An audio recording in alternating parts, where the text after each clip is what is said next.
Good morning and welcome to the San Joaquin Valley Air Pollution Control Special Public Hearing. This is a review of the 2025-26 recommended budget. We have board members participating in person at our offices in Fresno, Bakersfield, and Modesto. We will do our best to facilitate a smooth meeting with public participation via Zoom and webcast. Before we begin, here are some important guidelines and general instructions for the meeting. Please silence your other communication devices, such as your cell phone. During the meeting, all public participants will be placed on mute by the host. Public members will not be able to mute or unmute manually. Audio for members of the public will be unmuted once they are recognized to make a public comment. After each agenda item, the chair will announce public comment. The clerk will recognize any public attendee who has indicated they wish to speak. Clerk, if we may have a roll call. Okay, good morning. Mr. Chiesa? Here. Mr. Couch? Ms. Escutia Brayton? Here. Ms. Lewis? Mr. McCauley? Here. Mr. Mendez? Here. Dr. Pacheco Warner? Here. Mr. Pereira? Here. Mr. Preciado? Here. Mr. Reyna? Mr. Rickman? Here. Mr. Robinson? Here. Dr. Sheriffs? Ms. Nguyen? Here. Ms. Sheklian? Here. Through the chair, we have a quorum. Thank you. We will now have the Pledge of Allegiance, and I will ask our outgoing member, Mayor Preciado, to lead us. Salute. I Pledge allegiance to the flag of the United States of America and to the republic for which it stands, one nation, under God, indivisible, with liberty and justice for all.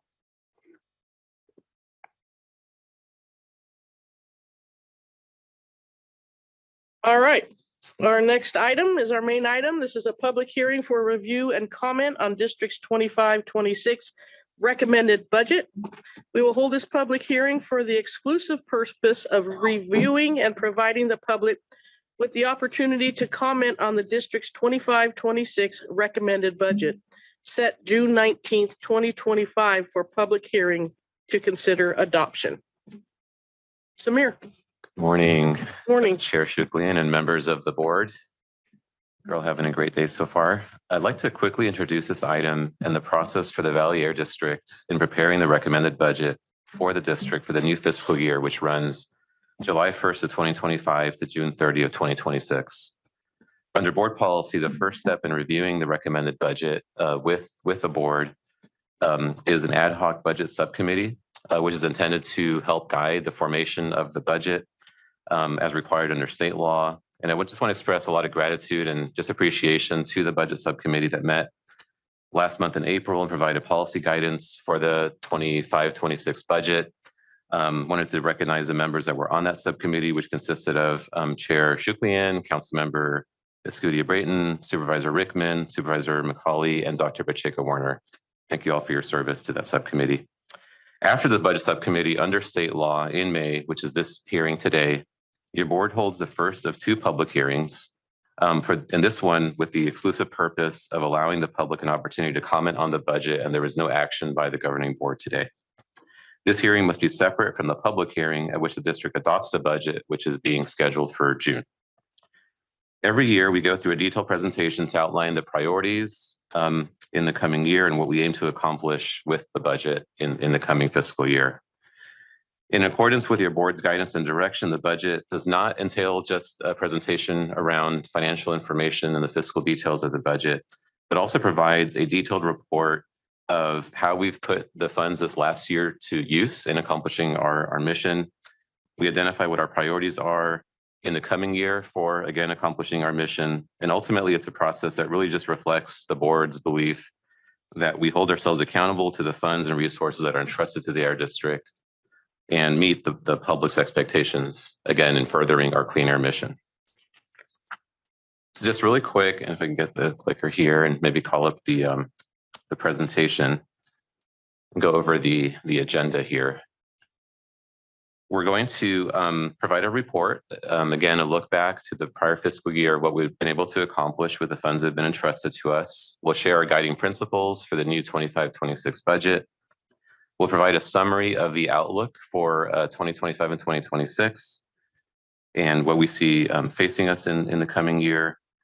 We want to provide highlights of the proposed budget and cover at a high level, basically what we're seeing in the proposed budget. And then I'll turn it over to Morgan Lambert, who's going to be sharing, Morgan Lambert, our Deputy Air Pollution Control Officer, who's going to be sharing all the significant projected workload in the coming year, who will then turn it over to Ryan Hayashi, who's going to speak to the, again, Deputy Air Pollution Control Officer, speak to efficiency and customer service commitments and projections in the coming year.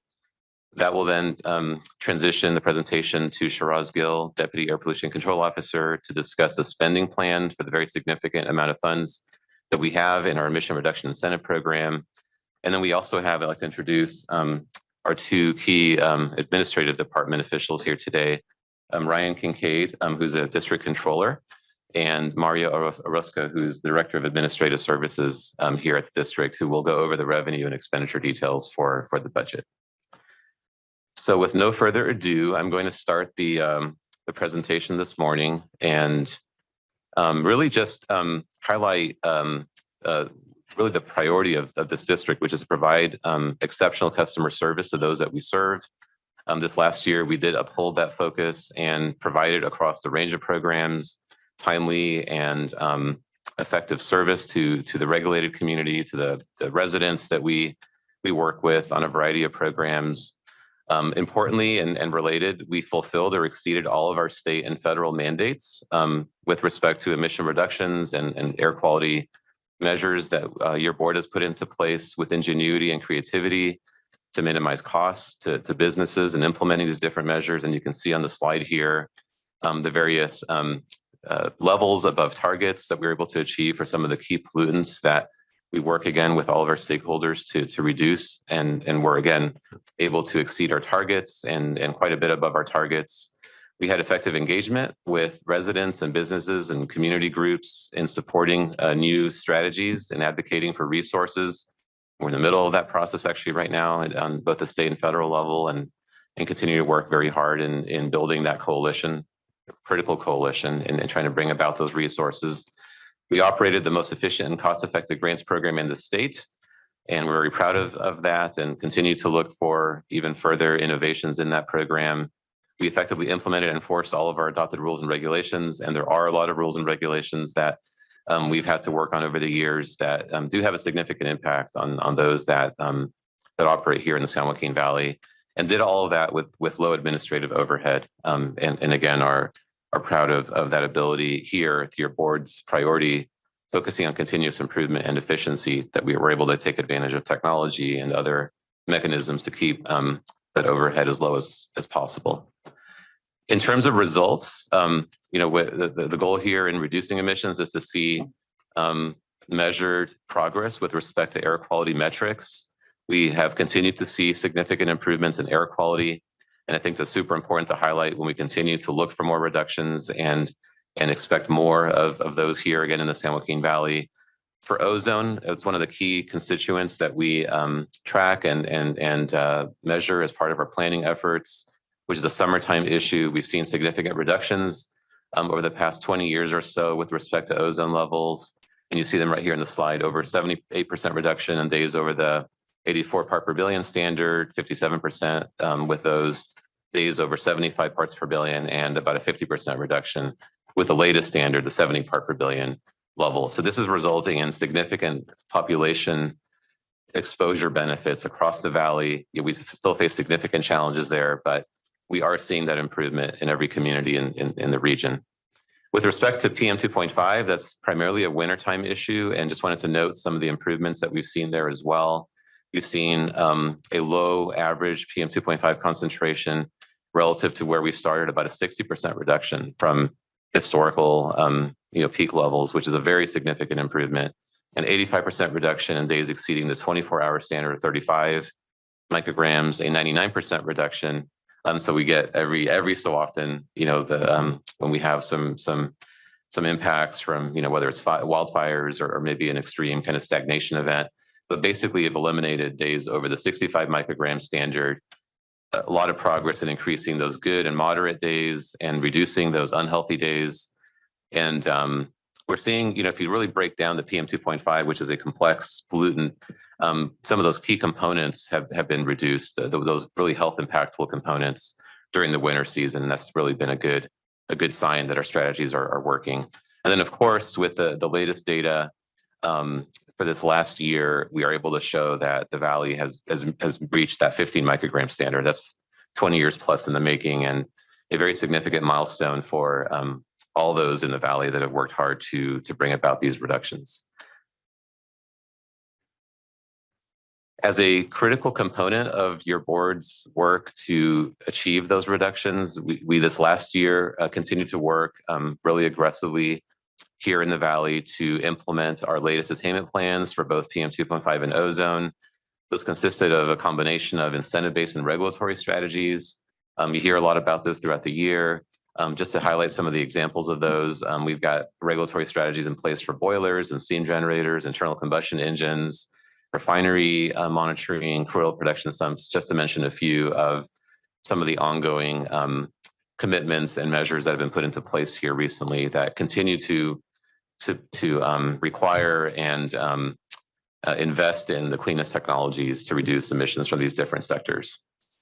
Also, this last year, actually at the beginning of this year, was the beginning of the near complete phase out of agricultural open burning. We're the only region in the country who's doing this, and are proud of the fact that we've been able to work with agriculture to make this happen. It's not easy. It's still, I would say, in the middle of that, in that we are continuing to work hard with agriculture to look at alternatives. We know that it's not an easy thing when you pull a vineyard or an orchard to deal with those materials. We have a grant program that's very active in supporting that, and we're constantly looking for funding in that program. But it is something that we're able to put into place and have seen a tremendous reduction relative to historical levels in the amount of material being burned. We also are working on rural development efforts in a couple of key areas, including with agricultural conservation management practices, some of our solvent and coating rules to continue reducing emissions from those categories, as well as residential wood burning, as you heard about just recently in the last couple of months. And we also continue to make updates to the board and public on our Clean Air Act policy challenges, and responding and actually leading the nation in looking at issues like contingency measures, how to deal with PM 2.5 standards, how to deal with exceptional events, particularly from wildfires, that continue to be a major impact to our ability to attain in this region. Last year, we adopted the latest attainment plan for the 2012 annual PM 2.5 standard, and that consisted of a couple of elements in October of 2023, and then ultimately adopting the plan in June 2024. So that plan is in place and is being implemented. We also, as I mentioned before, a little bit more detail, did a lot of work to evaluate and address contingency requirements. Again, leading the country in taking advantage of the new policies that were put into place by EPA to put together an approvable package that, again, was not easy to do, but a critical element of satisfying those requirements under the Clean Air Act. As you can see on the slide, some of the things that were included in that package, EPA's proposed approval of that, and we are awaiting final action on that. And we were the first region in the country to develop an approvable package under the newest requirements under the Clean Air Act. Last year, as a very, very important program here within the Valley Air District, the permitting program for various sources that have to obtain these air quality permits. We worked with permit holders on continuing to streamline and being effective in issuing those permits. We issued over 2,000 what we call authority to construct permits in a timely fashion. As a part of this process, we conducted over 700 permitting health risk assessments to ensure that projects did not cause significant impacts to public health. We evaluated nearly 800 plans, reports, prioritization submissions, and health risk assessments under the state's air toxics program that's under AB 2588. We processed over 5,000 emissions inventory submissions from different facilities that report their emissions to us, and that information is then made available to the public. And then responded to over 15,000 small business assistance inquiries. We actually run a very, very active SBA line here that provides rapid response to questions that come up in terms of how to navigate the permitting system. And then, of course, in support of issuing the permits that have a number of conditions on those permits, we conducted a range of enforcement and compliance assistance activities to ensure adherence to the various requirements that our facilities are subject to, and take a lot of pride in really just trying to make sure people are in compliance, first, and then, of course, there are inspections and at times enforcement actions that are necessary to ensure that that compliance is maintained. Last year, we also implemented, and our leaders at the state level in AB 617, which is the bill that authorized the Community Air Protection Program. There are 19 communities that were selected by CARB under this program. 4 of those are in the San Joaquin Valley: Fresno, Shafter, Stockton, and Arvin, Lamont. Very robust, active process. There are community steering committees that are primarily made up of residents in those communities. There's community air monitoring going on, and a lot of reporting on the results of that monitoring, a lot of community-driven design of that air monitoring, and then, of course, the emission reduction programs in terms of trying to deploy very innovative, very different types of measures in these communities to improve public health. The board has taken a lot of action this last year to implement and move forward these different programs that have been adopted by the board, and we're seeing significant results from that in terms of emission reductions, in terms of buy-in and support from the community and moving those forward. And so just wanted to note that those SERPs, as we call them, the community emission reduction programs, we're hitting key milestones there in Fresno and Shafter. We've actually hit that 5-year milestone. And as part of that transition and hitting the 5 years, we're moving to quarterly meetings in those communities and reallocating some of that capacity as we continue to broaden the lessons learned and work in other communities throughout the Valley. Are seeing some transitions that are happening there and are excited by the level of support and engagement that we've seen actually in these communities. I mentioned earlier the significant funding that comes through the Valley Air District that goes directly to residents, businesses, public agencies, and others to support different clean air projects throughout the Valley. Last year, we were successful again in securing new state and federal funding. You see them itemized here on the slide, everything from the $64 million from the state in the Community Air Protection Program. A big percentage actually of the statewide total comes here to the San Joaquin Valley. $59 million in state farmer program funds. We get about 80% of the statewide total directed to the San Joaquin Valley in that state program. 30 million of VW mitigation funds, about 18 million in Carl Moyer funds, and down the list here. I won't list every number here, but significant funds that we're able to then put to good use, working closely with our Valley stakeholders to achieve these projects that otherwise would be very difficult to do without there being public-private partnership on a lot of the cutting-edge technology that we support. To give you a bit more detail about this last year's success in providing these funds, again, as the most efficient program in the state, over $500 million, $525.2 million were provided to replace or retrofit almost 30,000 units out there in the Valley this last year, reducing over 22,000 tons of emissions. And that money was matched with over $530 million. So if you do quick math in your head, that's over $1 billion. The second year in a row that the total public-private investment has exceeded that $1 billion level. That's a huge, huge achievement for the region. To give you some of the details of that here, 160 million or so went to Valley growers, again, cost shared with their own investment to replace over 1,500 ag units. About 7 million went to replace over 500 ag utility terrain vehicles with all electric models. Almost 9 million for about 60 trucks, 2 million for charger projects. About $7 million went to public agencies and universities for advanced transit, alternative fuel, and clean vehicles. So again, trying to work with our public agencies to help them be the role model and to lead in deploying these technologies. So really great partnership there with our local public agencies. And then almost $40 million in heavy duty alternative fuel infrastructure projects, given the significance of heavy duty truck emissions, just continuing to try to move the infrastructure along, just knowing that there is a lot of infrastructure challenge in the state and trying to move over into new technology there. We had nearly $60 million provided to Valley growers for almost 1,500 alternative to ag open burning projects. That covers over 75,000 acres of removals and almost 2 million tons of material that was chipped and incorporated that otherwise, in the absence of the grants and the phase out, would have been open burned. And so that's really significant. Almost $1 million this last year continue to support the expansion of the chipping fleet. That's kind of the tail end of your board's program in helping to grow that availability of that equipment to support those alternatives to open burning.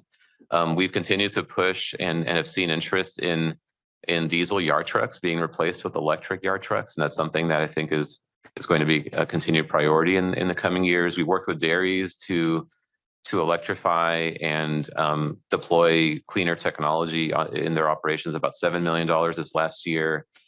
We've continued to work with rail, and particularly local rail operators, to do locomotive replacement projects, about $3 million there. We actually operate the statewide school transit and shuttle bus electric bus program and deployed about $15 million through that effort.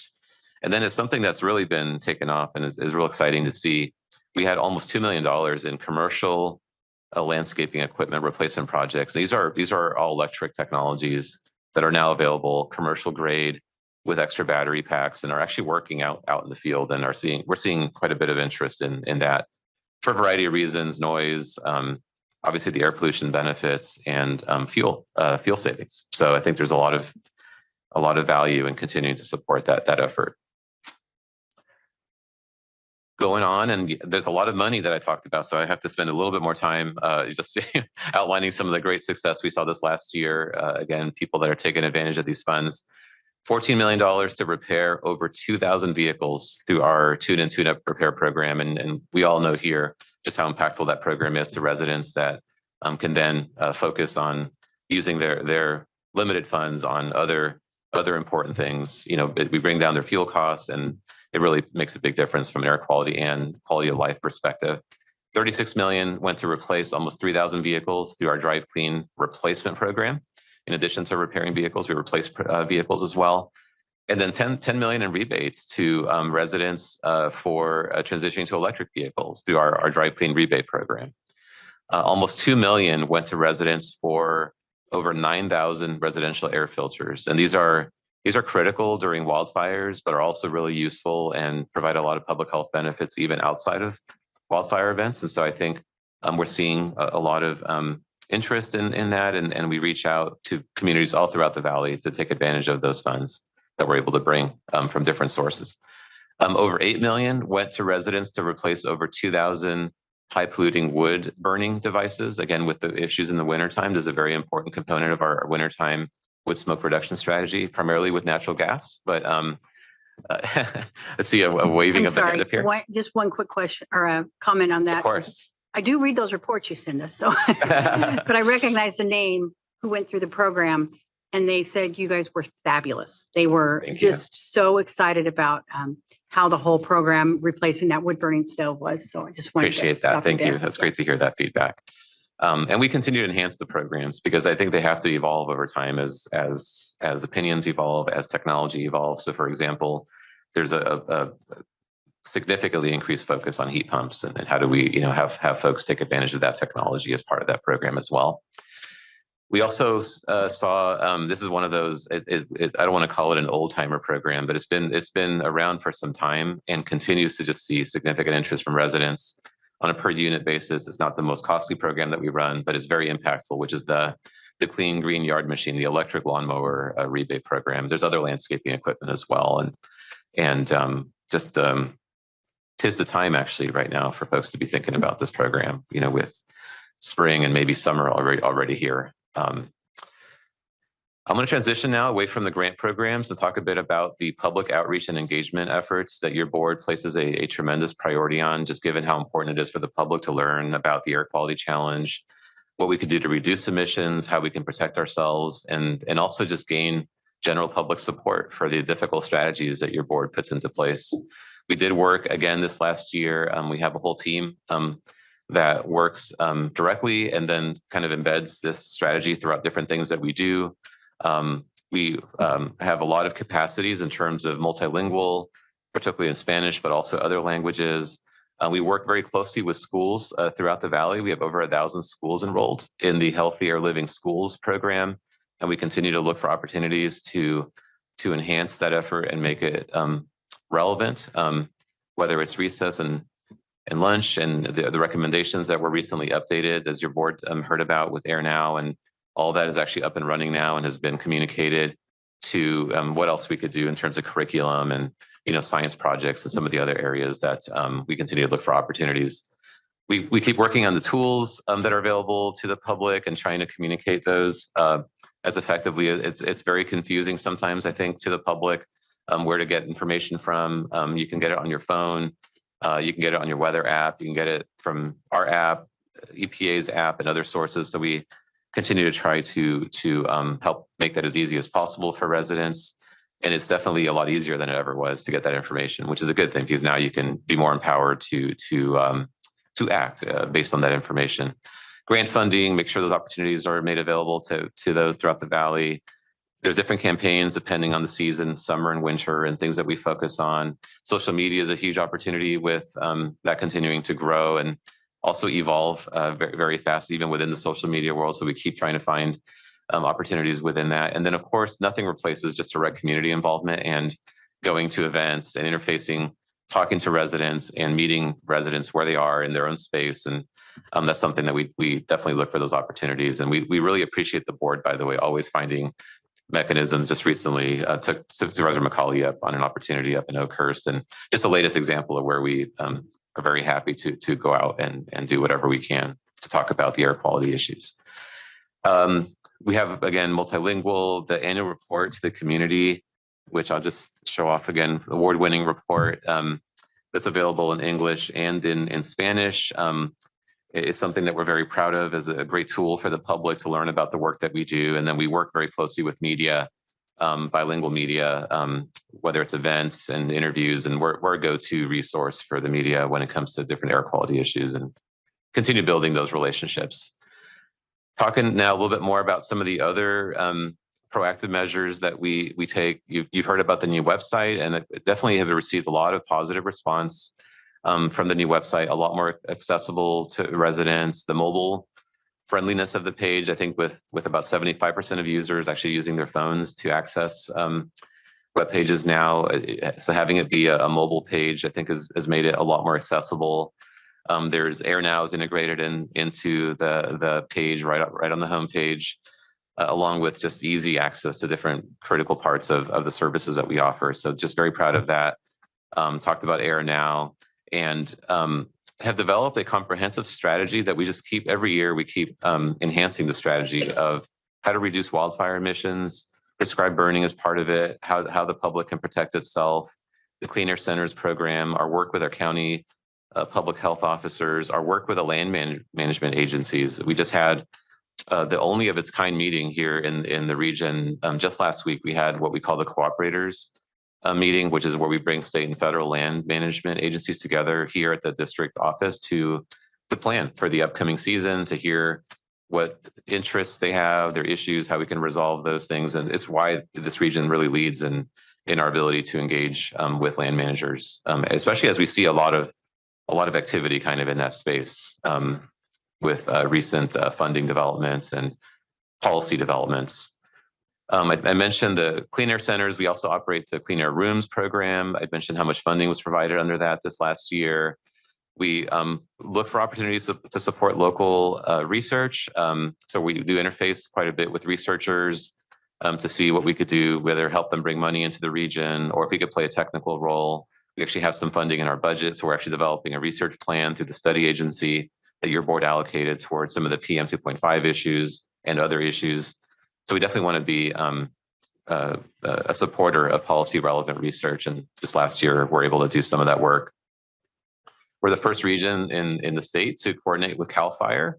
And that's something that I think is being championed throughout the rest of the state now to streamline local burn permit issuance, the types of permits that really just help deal with some of the materials that are out there and can cause bigger issues. And so that's something that we're very proud of. And this last year really worked quite a bit to take advantage of new information technology, and whether it's GIS or whether it's upgrading the VTC system. And I think the high resolution that you're seeing on the screens, and the there's some significant benefits that we're seeing, the smoothness of the system. These are things that we took advantage of this last year to really put into place. We've upgraded our permit system, significant upgrades to that to bring it up to speed with the latest technologies. A lot of portals have been developed for the grant programs. So we have a great in-house IT team that is always looking for opportunities to enhance our systems and provide better service to the public. So we do consider ourselves as setting the bar for excellence in government, and we measure ourselves in a lot of different ways. Whether it's fiscal, whether it's efficiency across our programs. We interface quite a bit at the state and national level, and have been the recipient of best practices in air pollution control these last couple of years for some of our key programs. This last year for the Wildfire Prevention and Response Program, we're recognized, and we had a chance to actually present on this program, and saw a lot of interest across the country to pick up on a lot of the things that we do here.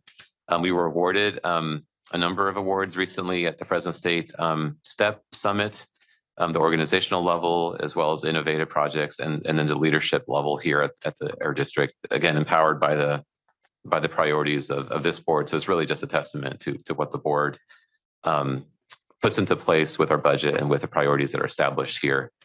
So we also have a high degree of staff morale, innovation.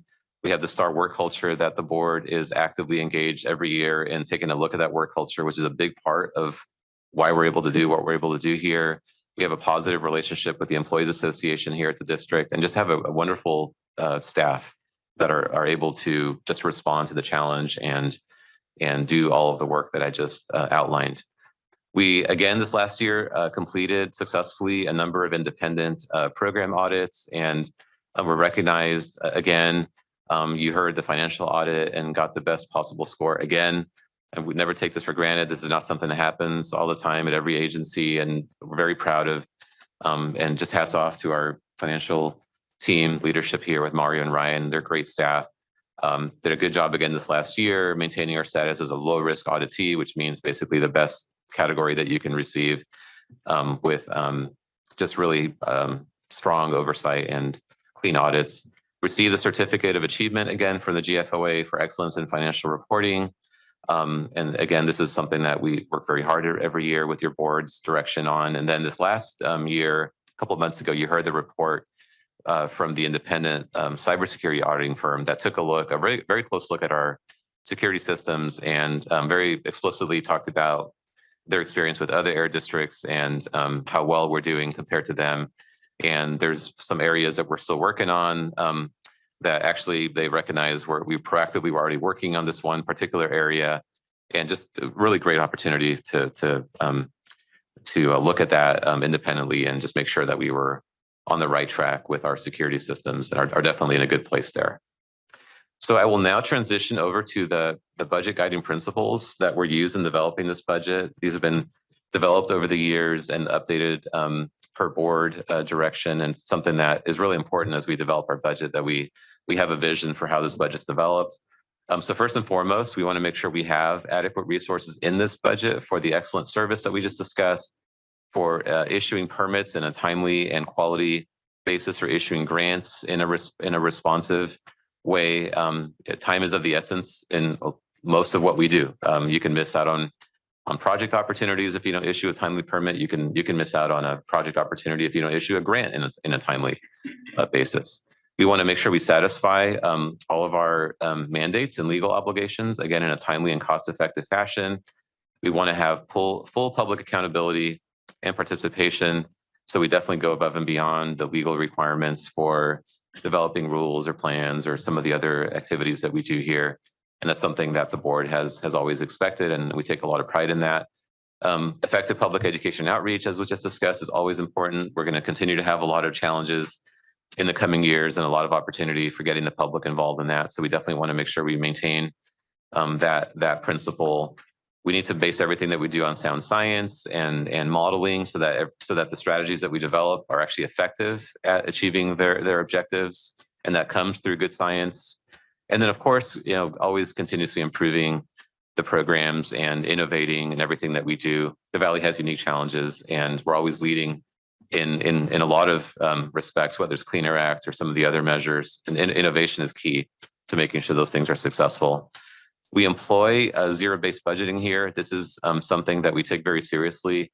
What that essentially entails is at a very early stage in the fiscal year, working with our executive team to reset our budget essentially and to start at zero, to think ahead to all of the mandates, all of the work that needs to be accomplished in the coming year, to quantify that, to take a look at all of the efficiencies that we recently put into place or that we'd like to see put into place to try to shave some of the resource demands for doing that work, and really just rebuild the budget from the ground, as opposed to doing some of the other things that may be out there, kind of status quo budgeting, where you maybe add, but not maybe review some of the existing work that's being done. So it's a very exhaustive process. It's not an easy one, but it's very rewarding in terms of it does yield, I think, quite a bit of information, and a lot of what you see in the budget comes out of that process.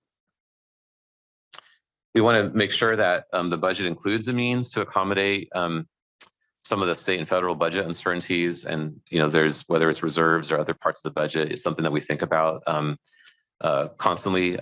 Right now, we're, for example, watching very closely the state and federal budgets. They're both in process. I'll talk a little bit more about that. We want to minimize red tape and administrative costs. Again, bringing the cost down, and that helps address some of the new mandates that may be imposed on us. Keep our fees as low as possible while achieving all of our objectives. We do have the lowest fees amongst major air districts, and that is a testament to the efficiencies that we have in place, because we also have the most effective programs and permit effectively, enforce effectively. And so I think that's something that you'll hear about a bit later in the day as well.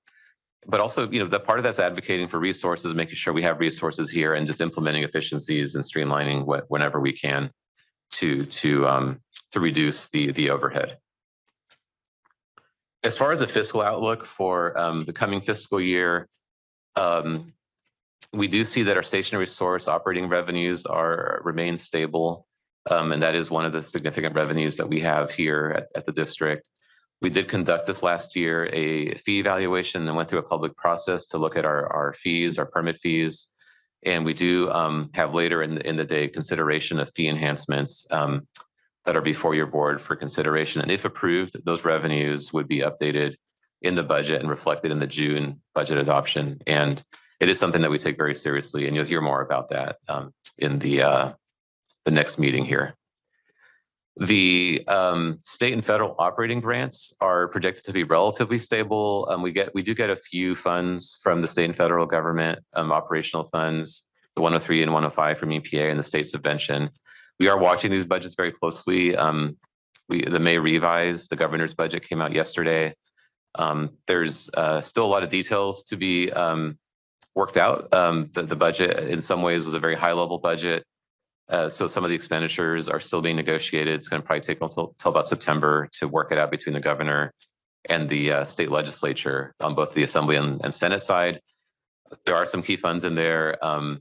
Some are I think okay. Some we're still trying to figure out, like the farmer program is one program in particular that we continue to advocate for, and are hopeful that we can see that funded to some level in the budget, but still a little bit early to tell how that's going to play out this year. And then the state subvention funding, that's another one that it's secure, and we're okay on that front. On the EPA front, that budget is still being developed. You've probably seen some press around a White House budget that came out about a week and a half ago, and there's also the House budget. There's been some votes that have been happening recently in the House. The Senate still needs to weigh in. So we're watching that very closely. We do think that on the base funding that all the states receive, the 103 and 105 are funds that are basically provided across the country. We're hopeful that there's basically no issues with that. I think where there's going to be, some major question marks in the future are going to be, there are some of the one-time type programs. The IRA is one in particular, the Inflation Reduction Act. I think some of those funds are being debated and are likely to be cut, just to be frank, in the on the federal side. And it is something that we're watching, but that isn't as relevant kind of on the operational side, but it does have some impacts to the extent that in the future, we would have liked to have seen some of those funds used on some of the clean air kind of incentive programs. Just for example, I think there may be some more challenges in a much more reduced, say, federal budget. So that's something that we are watching very closely, and we'll report on that more as that plays out in the coming weeks and months. There is significant funding in this budget and workload from administration of the state incentive programs. You'll hear about this in a bit. There's about $400 million in the budget. All of those dollars come with administrative resources that are used to pay for the cost of running those programs, and the budget does reflect that. And we do have a busy year in the coming year.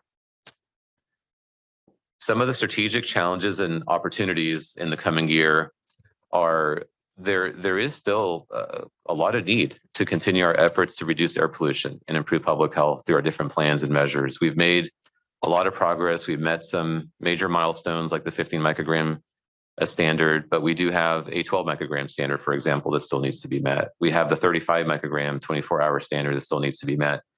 We have to write maintenance plans for the standards that we have recently met. And that's what you write. That's the kind of plan that you write when you meet a standard. So it's positive in that we met the standard, but now you've got to basically put a plan in place to make sure that you maintain that standard into the future.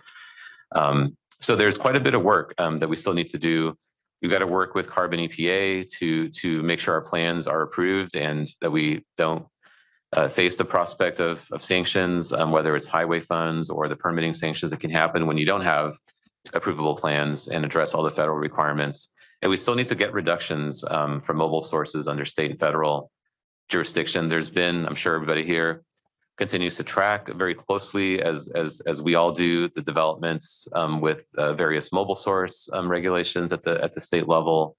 A lot of activity going on with those. And I think the real question moving forward is going to be, how do we continue to work together closely with CARB and EPA to keep moving the ball forward with whether it's trucking or locomotives or some of the other key mobile source categories. And we definitely want to, as a local agency, continue to encourage really innovative and really accelerated work to transition fleets in partnership, of course, with all of our stakeholders. In the coming year, administering all of our incentive programs, keeping them innovative and fresh and relevant to those that can take advantage of those is continued work. And so also as a part of that, I mentioned before, is the advocacy that goes into the budget, whether it's farmer, alternatives to burning, vehicle replacement. There's a lot of priorities that your board has put into place with our legislative platform. There's a coalition that's working on these different issues. We help lead that coalition. So that is going to be one of those things where we have to keep a really close eye on that. And then, of course, with new administration, priorities change. We need to engage heavily with the new administration to make sure that we continue to advance streamlined and efficient implementation of Clean Air Act mandates. It is complicated to deal with the Clean Air Act. There's a lot of different standards that are put into place, a lot of expectations. Different administrations will have different perspectives on how to implement them. It is really important that we engage and that our plans, our rules, the ones that have already been submitted, for example, are reviewed quickly, and that there's hopefully positive action on different things that your board puts into place. I mentioned the importance of public education and outreach. I think that we can never take our foot off the pedal when it comes to talking to the public about air quality. I know that affordability is a major concern throughout the state and in our region in particular. And so when we talk about mandates, when we talk about rules, when we talk about even our clean vehicle programs, and just the rising cost of fuel and you know how our programs are extremely relevant in this conversation. And so I think we have grants that are available, and that's always a really helpful tool. I think as rules and plans get pulled together, it's also really important to continue highlighting the public health benefits of what why we do what we do, and why it's important to continue reducing emissions from trucks and other sectors. So that it's just a very complex environment. There's a lot of concerns out there in the public.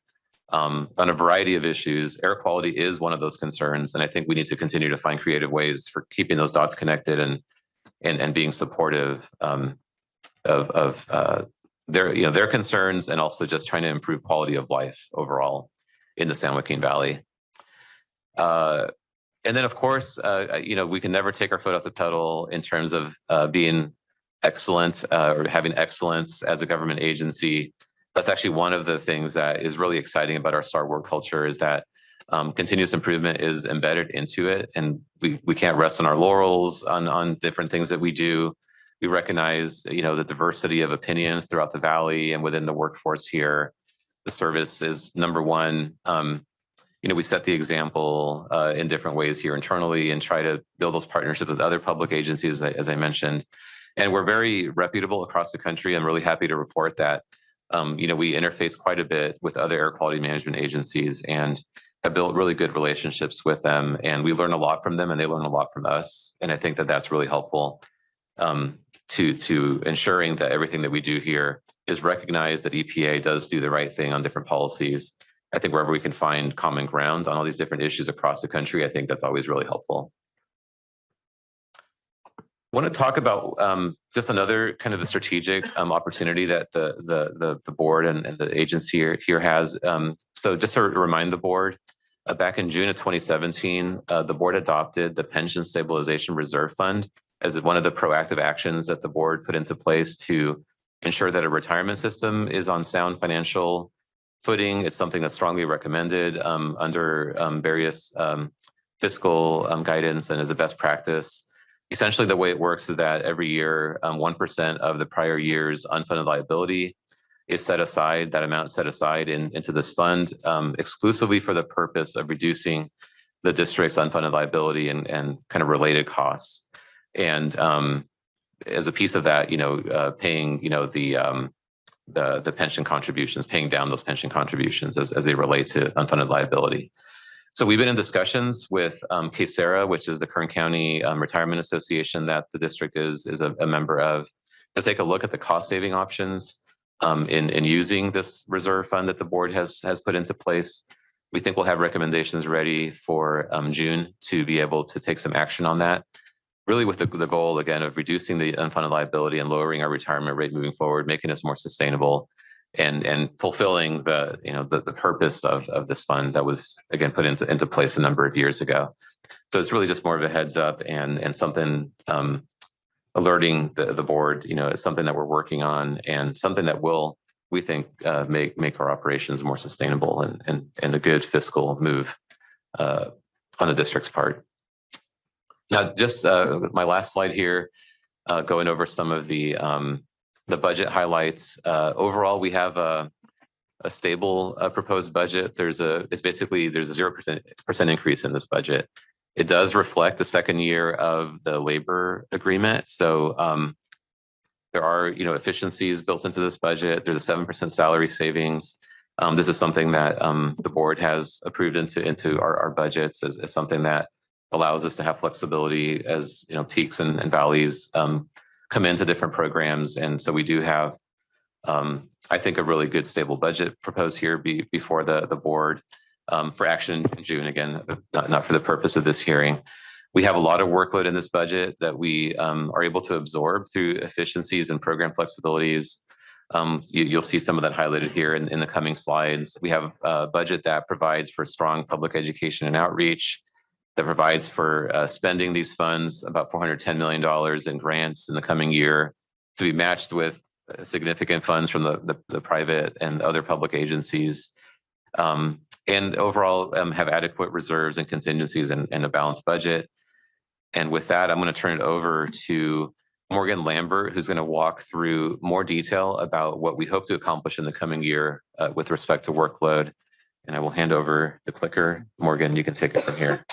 All right. Thank you, Samir. Again, Morgan Lambert, Deputy Air Pollution Control Officer. As Samir teed up, we're expecting significant workload across all of our major programmatic areas in the next year. And in the next few slides, I'll present an overview of that workload. At a very high level, the proposed budget contains over $400 million in appropriations to implement new and existing voluntary incentive grant programs that the district operates, the specifics of which will be talked about a little bit later in the presentation under the incentive spending plan. Administering these programs and spending this amount of money, though, requires an extensive amount of work.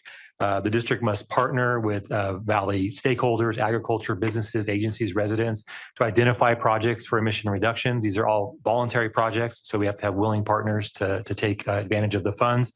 We're working to continue to launch online portals to reduce paperwork, simplify applications, and improve our user experience. In addition to hopefully making the programs more accessible to those that may take advantage of it, it also helps streamline our back-end processes and removes a lot of data entry, gets people in the queue faster. So there's a lot of advantages on both sides of the equation for these efforts. Once we get the applications in-house, obviously we have to review those applications for eligibility with program guidelines, make sure they meet all the regulatory compliance requirements. We have to quantify emission reductions from all the submitted projects. And then after the projects have been implemented, we must then monitor, there's reporting that comes in, as well as conducting inspections of those projects to ensure that the reductions are real and enforceable and consistent with the goals and objectives of those programs. And lastly, on this side, we're continuing to work to develop and launch new programs under the AB 617 community emission reduction efforts. As you recall, many of those plans that your board adopted and CARB ultimately approved have new community-focused incentive programs, and each one of those programs has to be developed and actually approved by CARB before any of that money can be used. And so we've really been at the forefront of adopting and getting those guidelines approved by CARB, but we still have some that we're working on so we can get those the goals of getting the reductions and getting the money out into those 617 communities. Last year, EPA finalized its revision to the primary annual standard for PM 2.5 by lowering that level from 12 to 9 micrograms. Currently, as that standard still sits, in the next fiscal year, the district will be conducting preliminary analyses and modeling to support attainment of the new, more stringent annual standard. To do that, we also need to identify and evaluate additional feasible, cost-effective emission reduction strategies.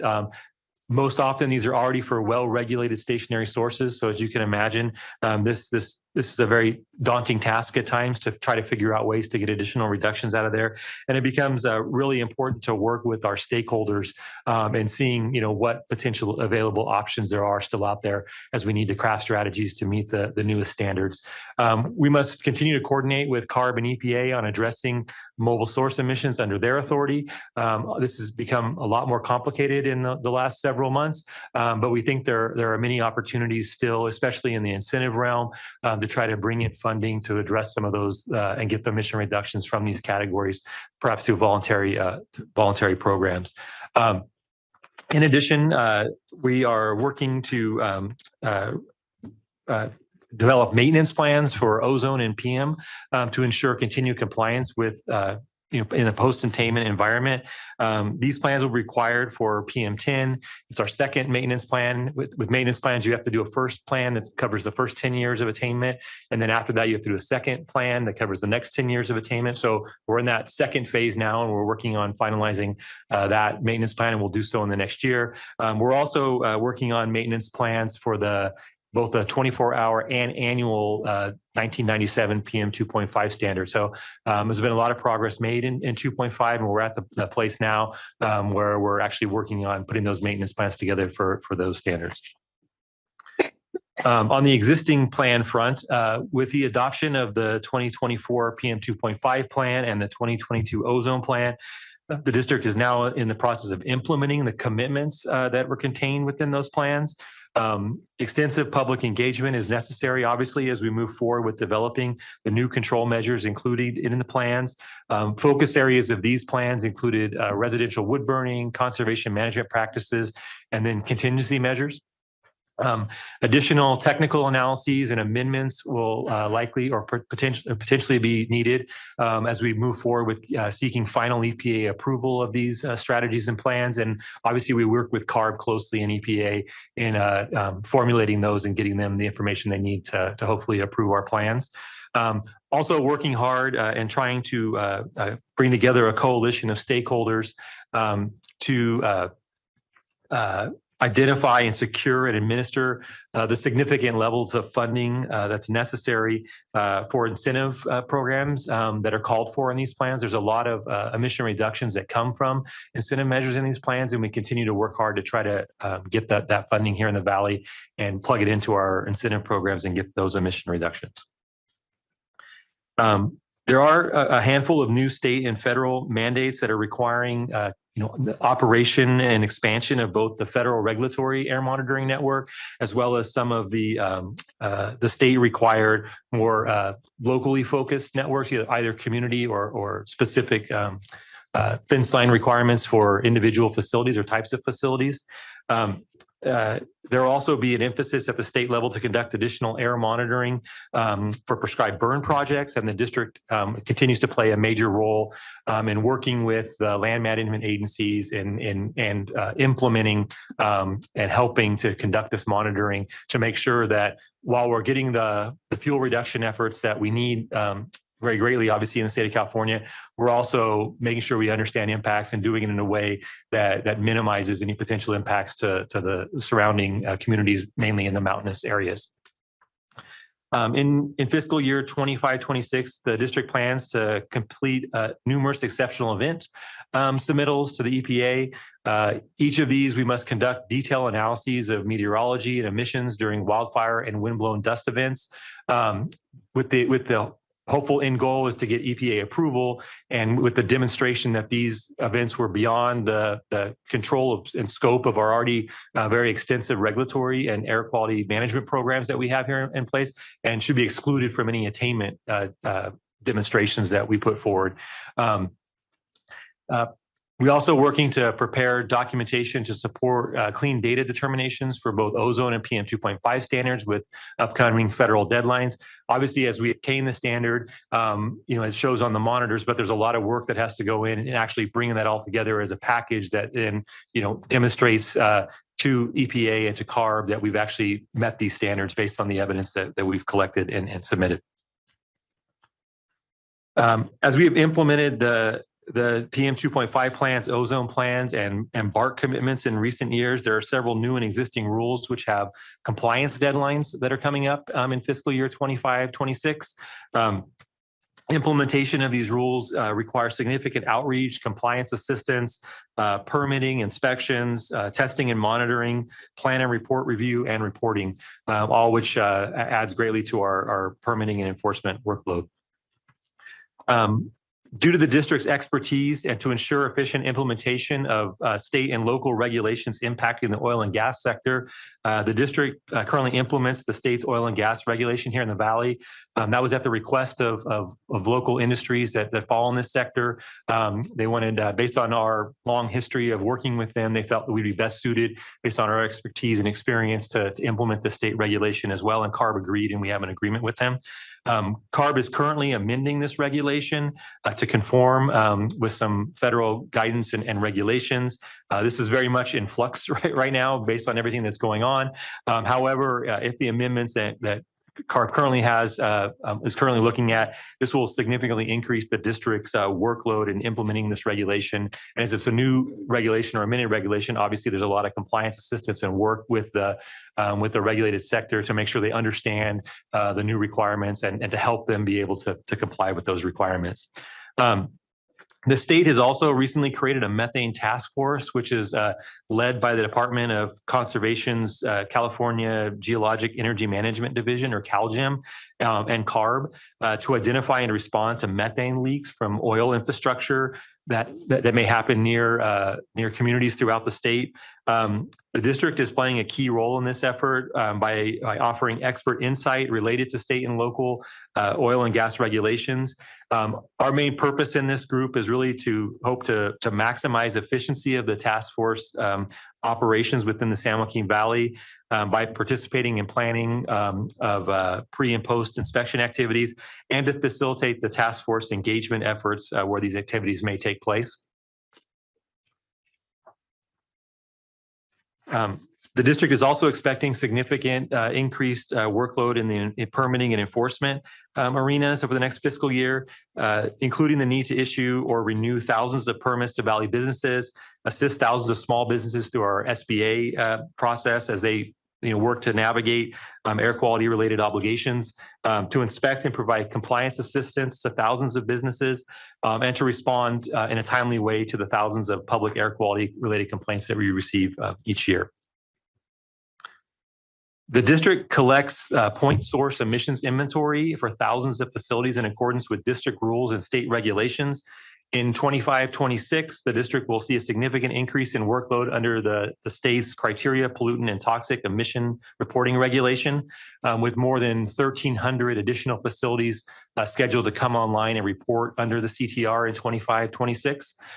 We're also looking to update numerous area-wide inventories this fiscal year, as they're currently on the schedule to do so. In 2022, the state also made amendments to the emission inventory criteria and guidelines regulation.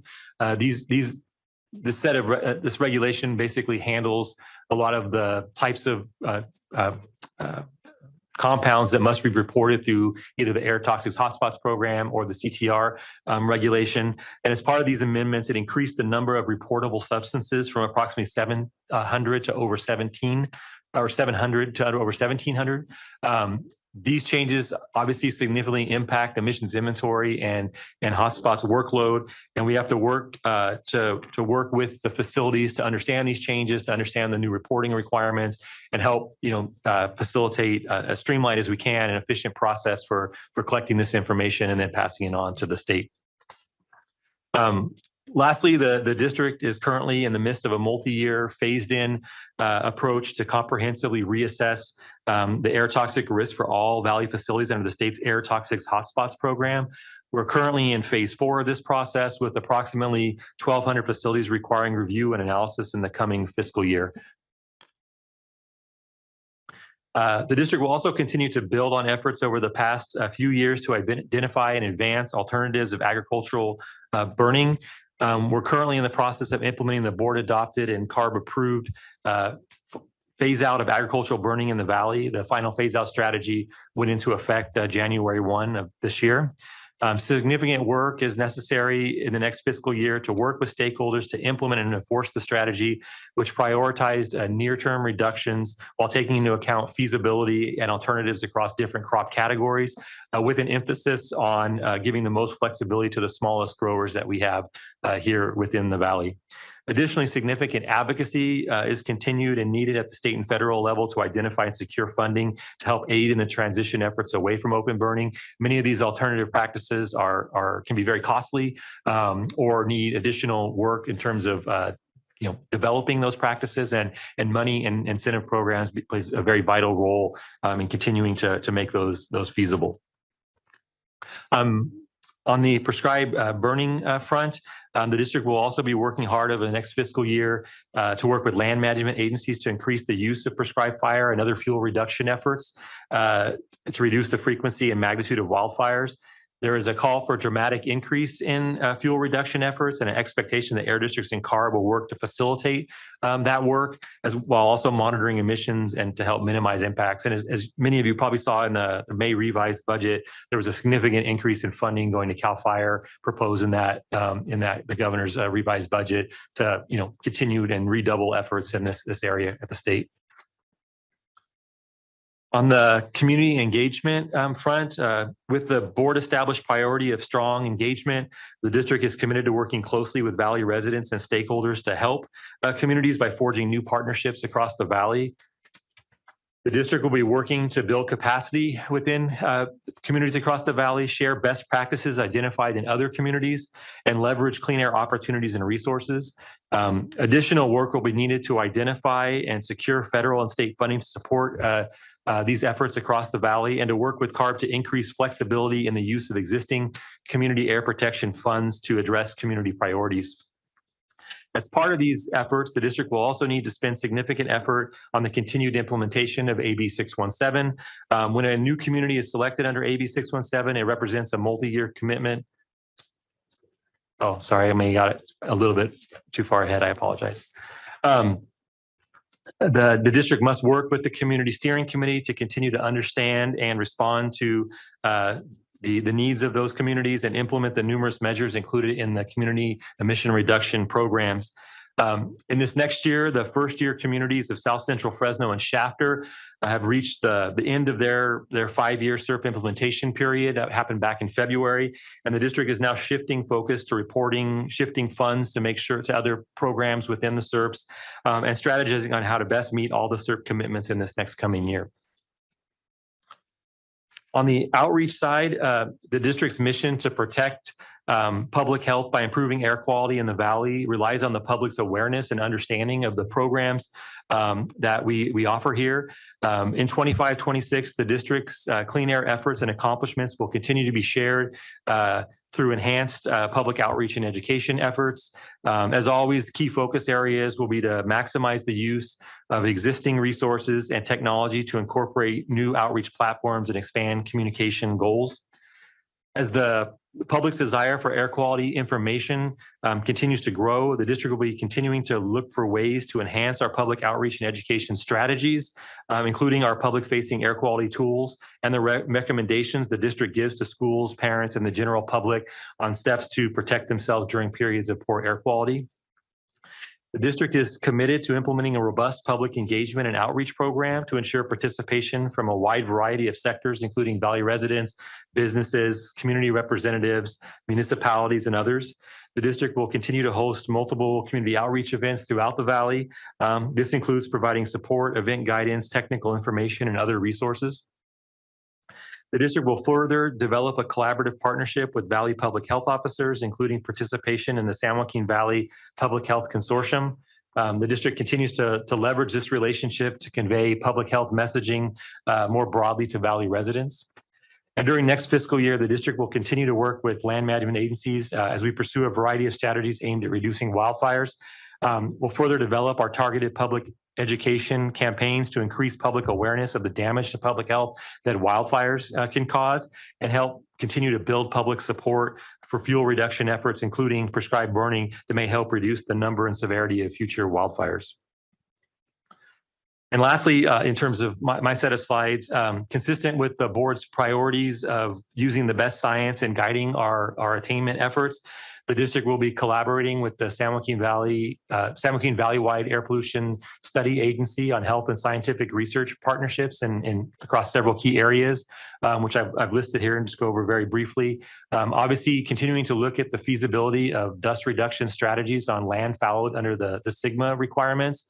Continuing to evaluate and understand the evolving PM 2.5 sources and trends from implemented air quality strategies. Obviously, as we implement strategies, we need to understand the impacts that has and how it causes other potential sources of pollution to become more significant or less significant in our planning efforts.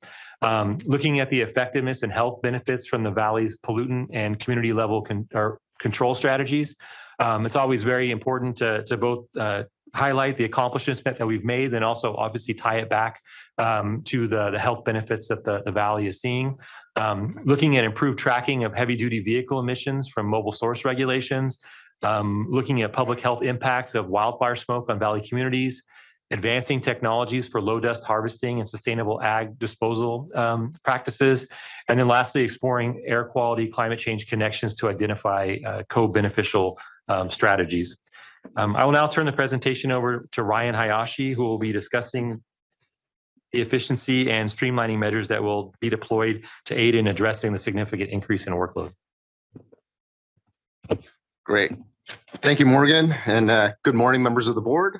Today, I have the pleasure of sharing some of the efficiency and customer service focused efforts the district has either recently completed or are currently in the development and implementation phases, with the goal of continuing to address the high volume of existing and new workload as previously discussed, all with an eye towards continuing to provide the highest level of customer service that your board has established for our agency.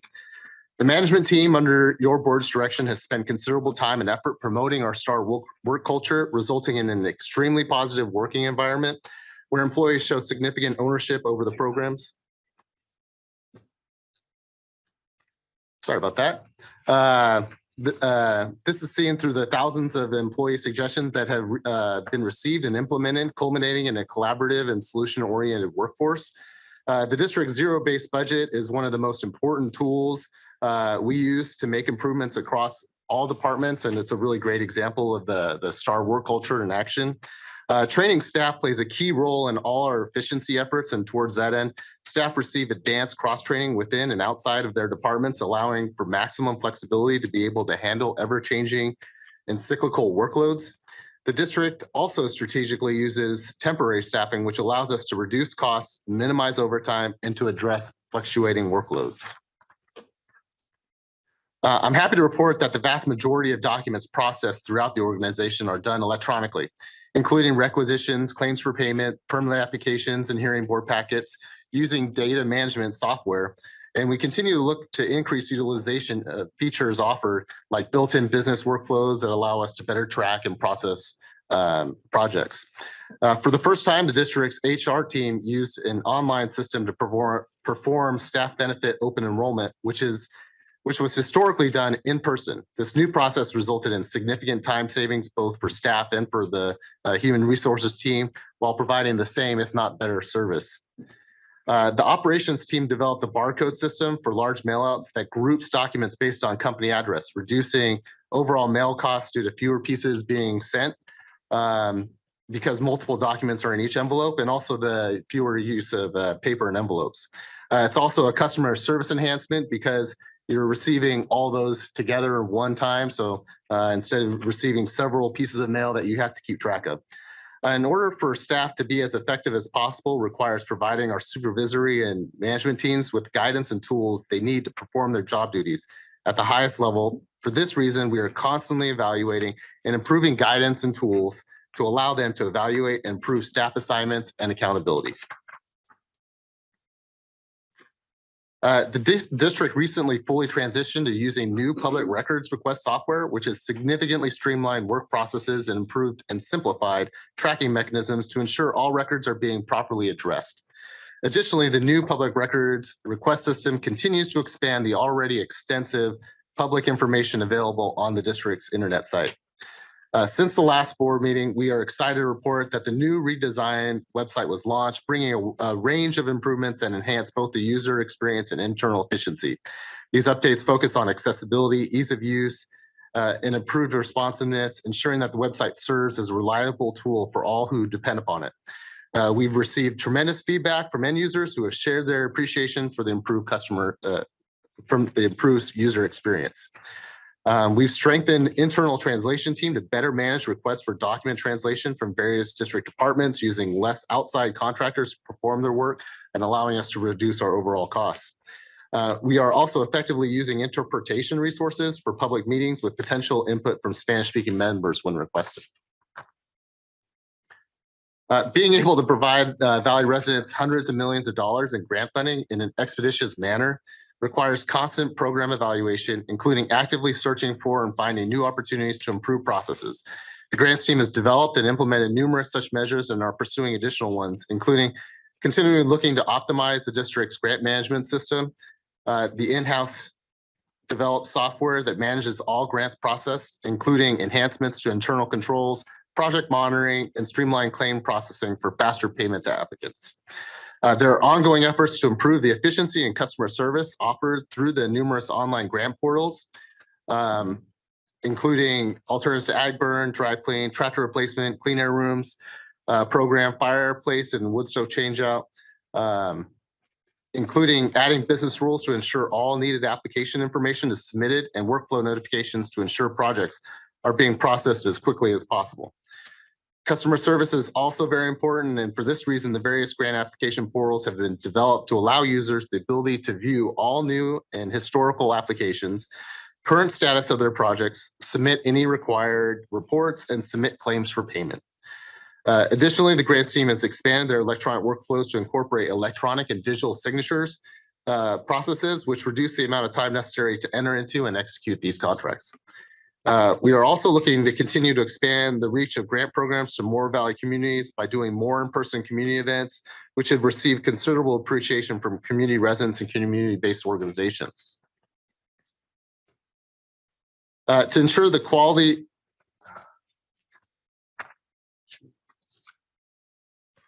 To ensure the quality and accuracy of the nearly 50 air monitoring stations across the Valley, the air monitoring team has developed several new measures to increase data availability and decrease maintenance needs and equipment downtime, including replacement of air monitoring equipment such as calibrations and calibrators and zero air generators with the newest models that enhance remote connection capabilities, decreasing analyzer downtime and maintenance costs associated with operating the older pieces of equipment. We purchased a 3D printer to develop, test, and deploy needed custom parts for the air monitoring network, reducing equipment downtime by being able to create the part quicker than having to order and wait for the pieces to be shipped. And will allow staff to be more innovative by being able to develop and test parts to improve our existing systems.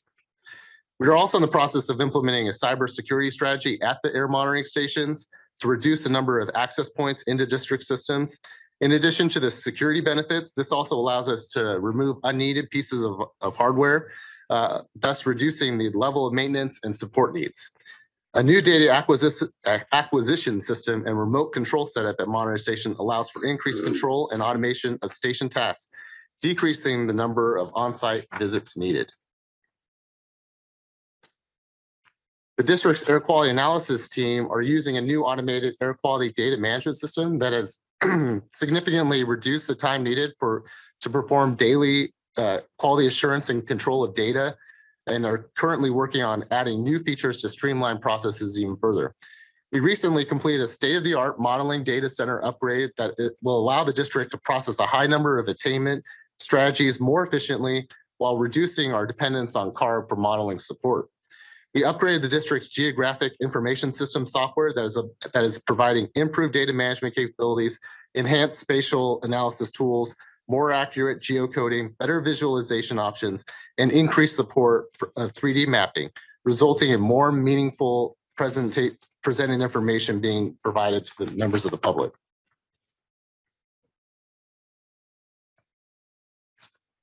The district's legal department is using new case file management software that is helping them automate workflows, better track legal cases, and to manage deadlines in a time-sensitive legal environment.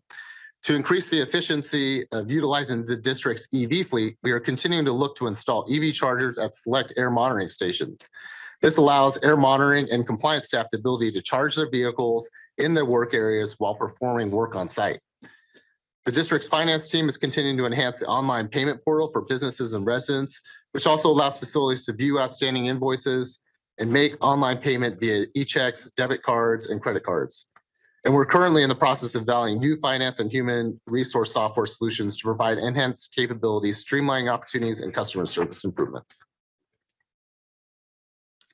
Due to the size and complexity of the district's IT needs, the district has begun converting the IT network infrastructure to the current industry standard for an organization of our size and complexity, which will allow us to improve security, enhance performance, and ease troubleshooting, improve compliance support, and increase scalability. We recently transitioned to a new virtual meeting product that improves meeting security, is tailored for government use, while also providing significant cost savings. We are in the process of implementing the district's multi-site resilience plan between offices to ensure continuous operation, to meet federal requirements, to have robust contingency plans and disaster recovery. We've incorporated a centralized network management tool, including remote sites, that provides simplified troubleshooting and real-time system monitoring. We recently developed and released an in-house solution for our interactive voice response system, resulting in significant cost savings. And we have begun using AI in limited circumstances, including email protection, computer programming, and are currently conducting ongoing evaluation as additional opportunities arise across all departments. The district is using fleet management and GPS optimization software and field staff vehicles, which provides improved fleet reporting, tracking functionality, simplifies the review of route planning with the purpose of looking for opportunities for improvement. The compliance department has instituted a paperwork and streamlining initiative to identify ways to increase inspection thoroughness while reducing associated paperwork, including working on development of smartphone applications for submittal of inspection reports directly into district programs.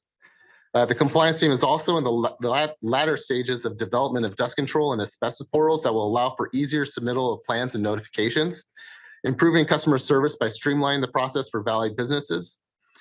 Technology plays an important role in the evaluation of emissions from regulated sources and provides opportunities to increase effectiveness of compliance inspections, while at the same time reducing the amount of time necessary to perform inspections.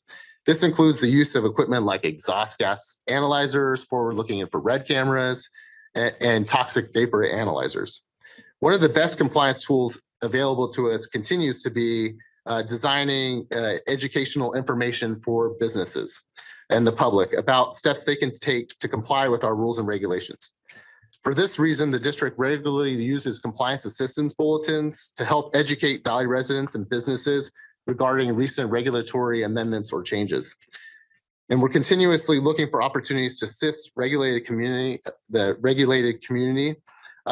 Recent examples of this, we held 4 workshops for oil and gas operators. We had over 80 attendees at these different workshops to learn about not only our regulations, but the state regulations. And we walked them through the various things that they were subject to, and also provided training on how to use equipment to better look for and detect leaks and things like that.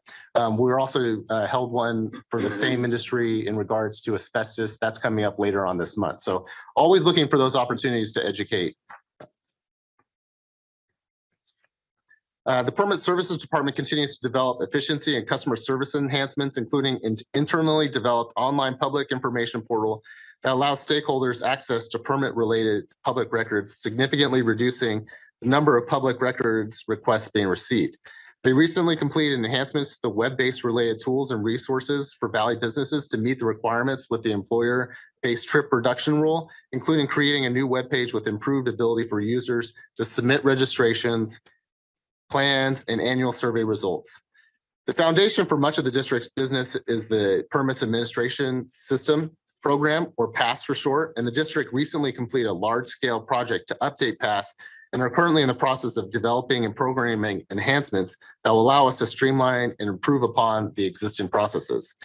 They are also in the process of further streamlining health risk assessment steps by leveraging GIS software to automate identification of rural urban areas and the most accurate meteorological sites to use. To address emission inventory requirements for the state's criteria air pollutant and toxic air contaminant regulation, commonly referred to as CTR, we have added new programming to PASS, which ensures accurate and efficient tracking of CTR applicability and reporting year by year by facility. We've added new staff interface data entry forms to streamline data inputs, improving accuracy and quality through automation. And we're currently developing a new automation process to log in emission inventory projects to reduce the amount of clerical time necessary to manually log projects and to notify staff of its receipt and readiness for processing. And another added feature for online portal emission inventory submittals that automates the creation of projects. So after our extensive zero-based budgeting process, which included analysis of all existing and new workload and the streamlining efficiencies implemented and those currently being developed, the district is proposing several staffing enhancements listed on the slide before you. The first being a reclassification of one facilities maintenance specialist to a maintenance worker.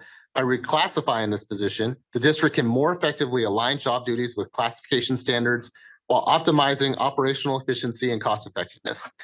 This adjustment will create a well-structured facility maintenance team consisting of a general service foreman, a facilities maintenance specialist, and a maintenance worker, ensuring an effective distribution of responsibilities. The second proposed reclassification is one senior personnel analyst to a personnel analyst. It's being recommended based on a strategic consideration based on better meeting the needs of the district. This will also allow for a more streamlined separation of responsibilities and will provide additional advancement opportunities within the division.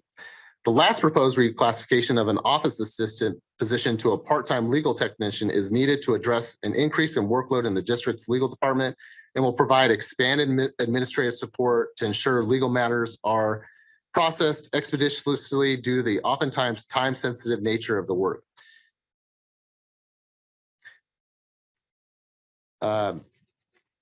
So with that, Ryan will be actually talking about the fiscal impacts of these proposed changes later in the presentation. At this point, I'm going to turn it over to Shiraz Gill, my fellow Deputy Air Pollution Control Officer, to talk to you about our incentive-based strategies. Thank you very much. Thank you, Ryan, and good morning. I'm going to shift gears here and talk about the district's incentive funding plan and the process that your board has laid out to develop and implement our spending plan, which includes close to $410 million in this budget.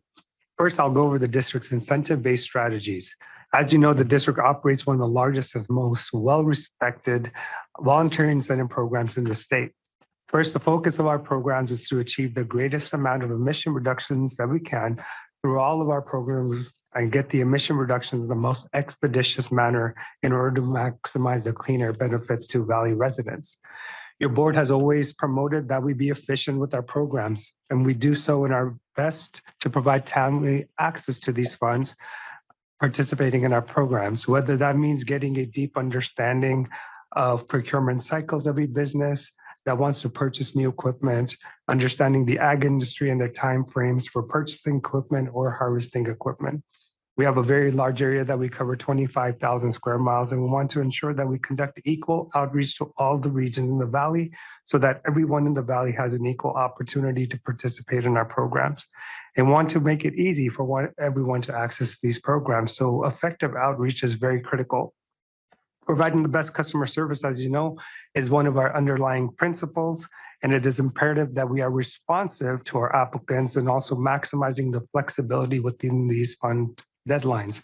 We don't want to implement artificial deadlines and put artificial barriers in place. We want to make sure it is as streamlined as possible and easy to access these funds. We also want to make sure that we get what we call SIP creditable emission reductions. As we work towards meeting our federal and state air quality obligation and mandates, we want to get the maximum credit towards those mandates. We are always also seeking opportunities to leverage other funds and promote partnerships. One of the key tenets of all of our programs is stakeholder buy-in. The grant programs that we operate don't generally cover 100% of the costs.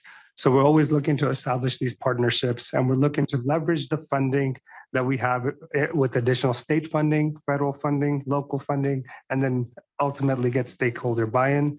In this manner, we're able to stretch the reach of each of the dollars in programs and make them as effective as possible.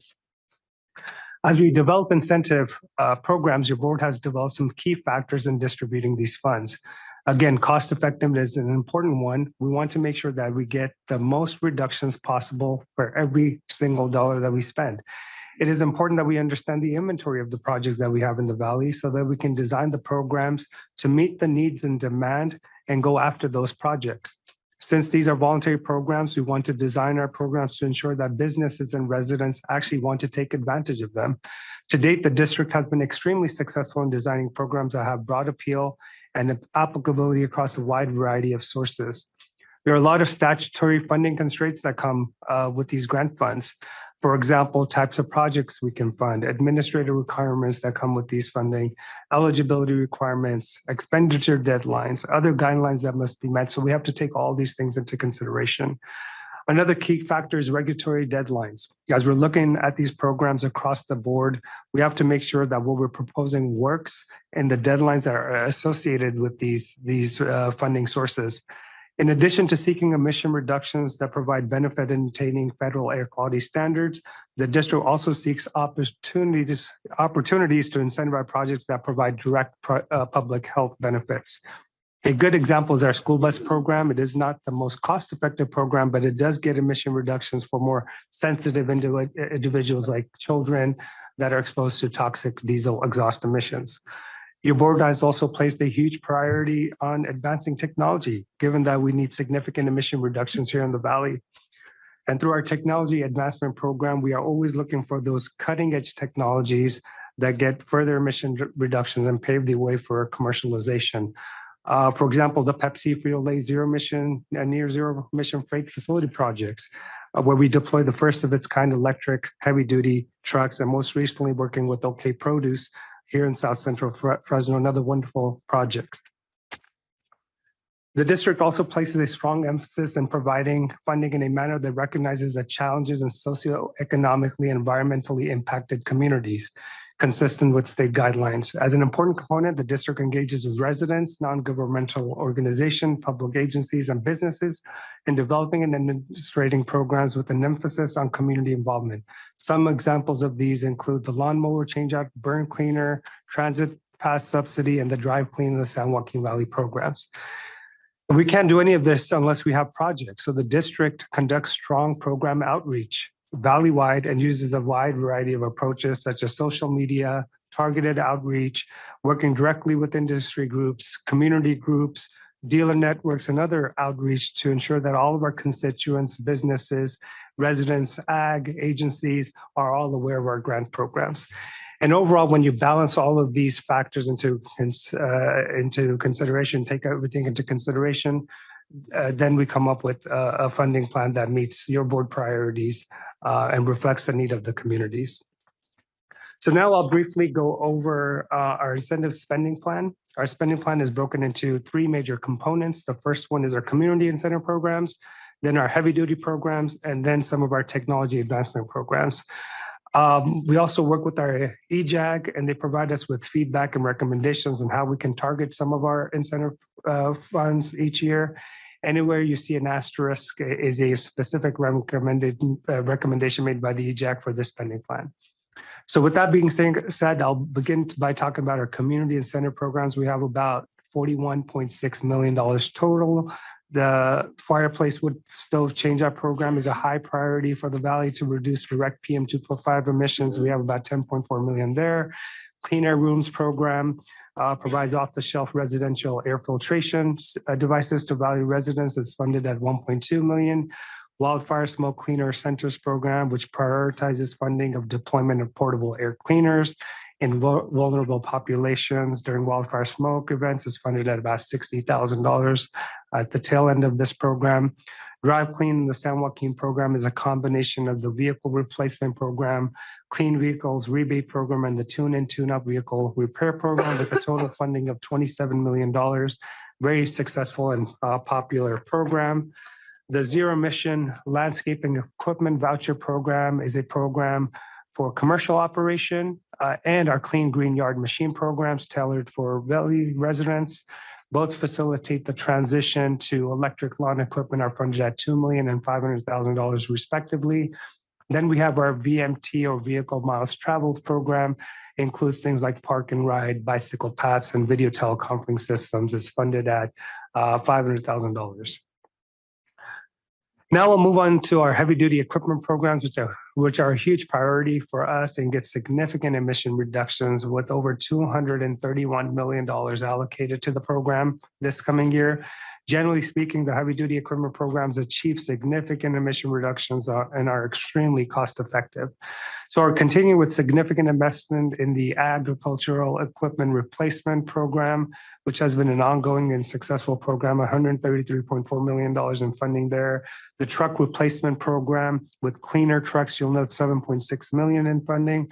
And as we see electric, hydrogen, other clean fuels come onto the market, we want to ensure that the clean fuel infrastructure is available. So the alternative fuel infrastructure program is funded at $16.2 million. Electric aggregation pumps at $1 million. The low dust nut harvester equipment replacement, which reduces fugitive dust emissions during harvest, and also NOx emissions with cleaner Tier 4 engines, has been a very important and successful program. It's funded at $11.9 million. And we'll also continue to fund locomotive projects, rail car movers and switchers. They're also very cost-effective projects. Yes. If I can ask a question about the locomotives, because I think last year order of magnitude was $2 million. That's correct. And this tends to be a very cost effective. I mean, Very- the numbers are big and you don't replace very many units, but it has a huge impact because the old engines are such terrible polluters. But where are we getting the 10 million? Which funding source? Yeah, This is I think it's that comes from a combination of. it's fantastic that we're tripling, The good thing about trying to triple the impact. we are, yeah. I think we think there's some new opportunities too, honestly, with the without getting too much into the weeds of the chair, just a quick response. The locomotive regulation that CARB just withdrew actually from EPA consideration was in some ways a barrier actually to working with rail companies to implement voluntary incentive programs. There was a lot of concern and posturing going on kind of associated with that regulation. So we hope that in the coming year, we can actually work closely with CARB and with rail to get more projects. This is kind of an investment, a down payment towards that. I think if there's good success in doing more, we'll have to continue to keep an eye on this and see kind of what interest comes in. But you're right, they're very cost effective. The great thing is that there's different funding streams that are available for this, everything from the Carl Moyer to the ISR to other funds. And so I think this one's a combination of Carl Moyer and ISR. We can get a little bit more detail for you on that, but that's a good thing is that it's very fundable. We think some changes have to happen. We're working with CARB on the funding guidelines to make some of these things happen, but we are optimistic that some of those changes can be made. And so I think hopefully what we see is a renewal of a strong commitment by CARB to support really cost-effective, community beneficial programs. And that's something that's certainly in the works right now. Thanks, Amir. And just completing this slide, the emergency vehicle replacement at $500,000. So continuing with the heavy duty equipment programs, the electric yard trucks, which are also referred to as yard hustlers, they kind of moved around trailers within a warehouse. Distribution facility is funded at $1.2 million. Electric ag utility vehicles, another very successful program. We have $3 million there. And the dairy feed mixing electrification project, very successful. A lot of pieces of equipment are removed from this program and very cost-effective program as well at $2 million. The off-road engine repower programs allow you to swap out an engine in an existing piece of equipment without buying a whole new piece of equipment, funded at $500,000 there. Zero emissions forklifts funded at $2 million, an alternative to ag open burning program, which is a critical program, has allowed the transition to phasing out open burning, hugely successful, has a good amount of money, $41.3 million this coming year. So shifting gears in the spending plan to advanced technology and vehicles, we have a variety of programs. We offer about $74 million in total. Through the Volkswagen Mitigation Trust, the district has been administrating a program on a statewide basis for electric transit, school buses, and shuttle buses with $28.5 million in funding. Our public benefits grant program provides funding for zero emissions and near zero emissions vehicle for public agencies, primarily light duty vehicles such as hybrid and electric vehicles. We have $3.5 million there. Our EV charging infrastructure program allows for advancement of the EV charging infrastructure in the Valley at $2 million in funding. The $8.4 million EPA heavy duty truck replacement program allows for which is 26 zero emission battery electrics, class 6 and 7 trucks, associated charging infrastructure as well. Very good program there, $8.4 million. And then the Watt EV electric charging depot project is a partnership between the district and Watt EV to develop 2 state-of-the-art electric vehicle charging sites in the Valley along the I-5 near Taft and Gustine. This was the largest award received in California for the solicitation, so $30 million there. And the Restaurant Charbler Technology Program, $1.6 million allocated there. There's quite a bit of work that still needs to do to advance the control technology in this area. And finally, the spending plan includes board-approved allocations of community emission reduction programs for South Central Fresno, Shafter, Stockton, and Arvin, Lamont. total about 62.4 million total funding allocations. They're broken down into three main categories: community incentives, heavy duty equipment, and advanced transportation vehicles. I've already covered a lot of these categories, so won't go into the details there. And that basically summarizes the incentive spending plan and concludes my portion of the presentation. And I'll turn it over to Mario to talk about the fiscal side. Thank you, Shiraz. Good morning, everyone. Mario Roscoe, Director of Finance and Administrative Services. At this time, I will review the details of the recommended budget and the changes compared to last year. I will first provide an overview of the requirements of the California Health and Safety Code and the District Administrative Code as they pertain to the district's annual budget and its operating revenues. Then I will present the details of the operating and non-operating budgets. The district budget process is governed by the California Health and Safety Code, consistent with state law. The district must hold 2 public hearings as part of the budget approval process. The draft budget must be available as part of the process at least 30 days prior to the first hearing, and notification must be provided to all district fee payers. Today's public hearing is the first of the required 2 hearings. This hearing is for the sole purpose of allowing the public to comment on the recommended budget. The board is prohibited by law from taking action on the budget at this meeting. The second hearing is scheduled for June 19th, and the budget will be presented for adoption at this meeting. In addition to the Health and Safety Code, the district budget process is governed by the district's administrative code. The administrative code for the district requires the executive director to present the recommended budget to your board prior to June 30th. Your board adopts the budget resolution at the object level, except for fixed assets, which are adopted at the sub-object level. The object levels for the district are salaries and benefits, services and supplies, and fixed assets. Fixed asset capital expenditures are controlled at the sub-object level, such as computer equipment and automobiles.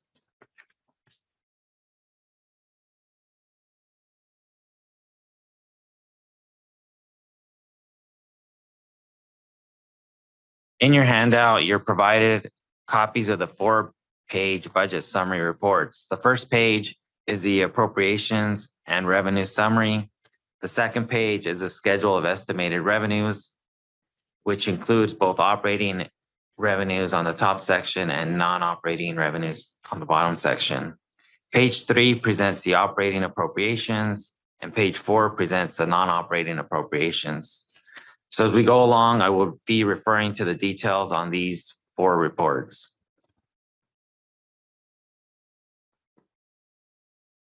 Appropriations comparison. This chart provides a high-level overview of the recommended fiscal year 2025-2026 budget appropriations. The total appropriations are $488.3 million, of which 84% or $409.8 million is the non-operating budget. The remaining 16% or $78.5 million represents the district's operating budget. The operating budget is dedicated to the district's internal operating costs for achieving its mission. Operating costs include staffing, services, and supplies and fixed assets. The non-operating budget represents incentives that the district provides in the forms of grants for voluntary emission reduction projects. Now we'll move on to the non-operating budget.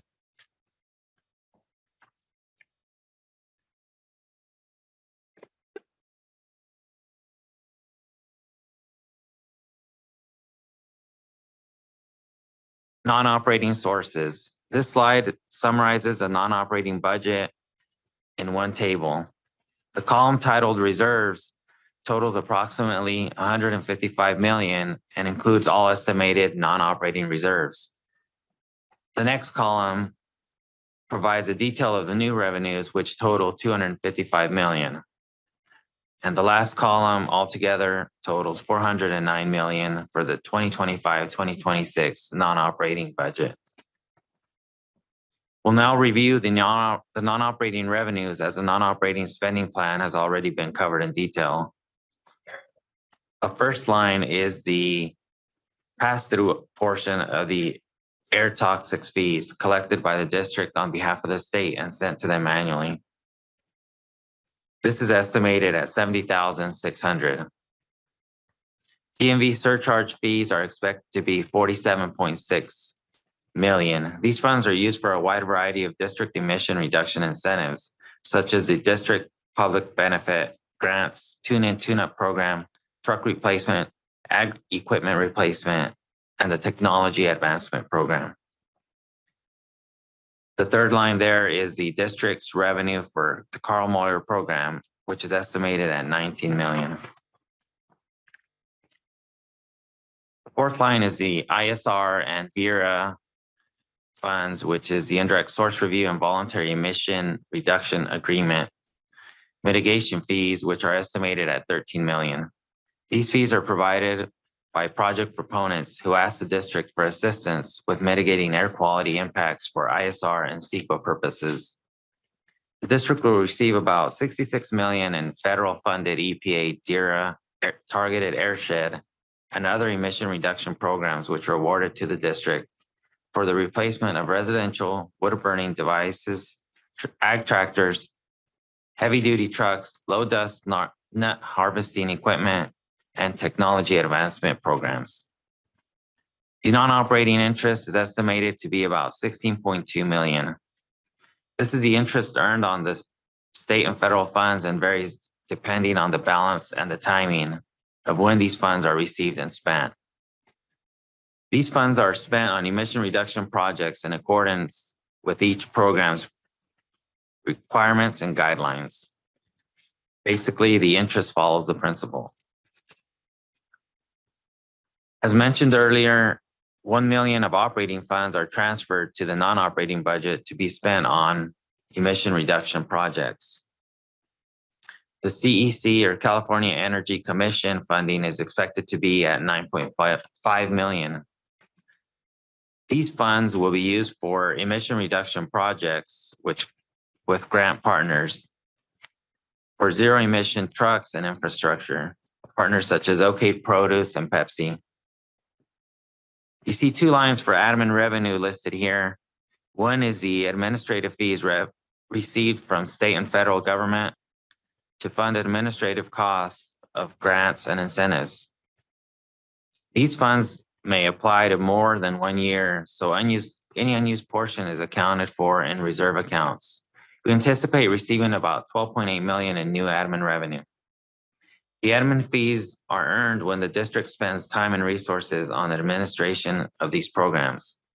We anticipate earning $9.5 million in admin fees in 2025-2026 that will be transferred from the admin fees reserves to the general fund. And based on the already approved state allocations, we expect to receive over $79 million in CARB cap and trade revenues. These grants will be used for replacement of heavy and light duty vehicles, truck and ag equipment replacement, and purchasing electric buses.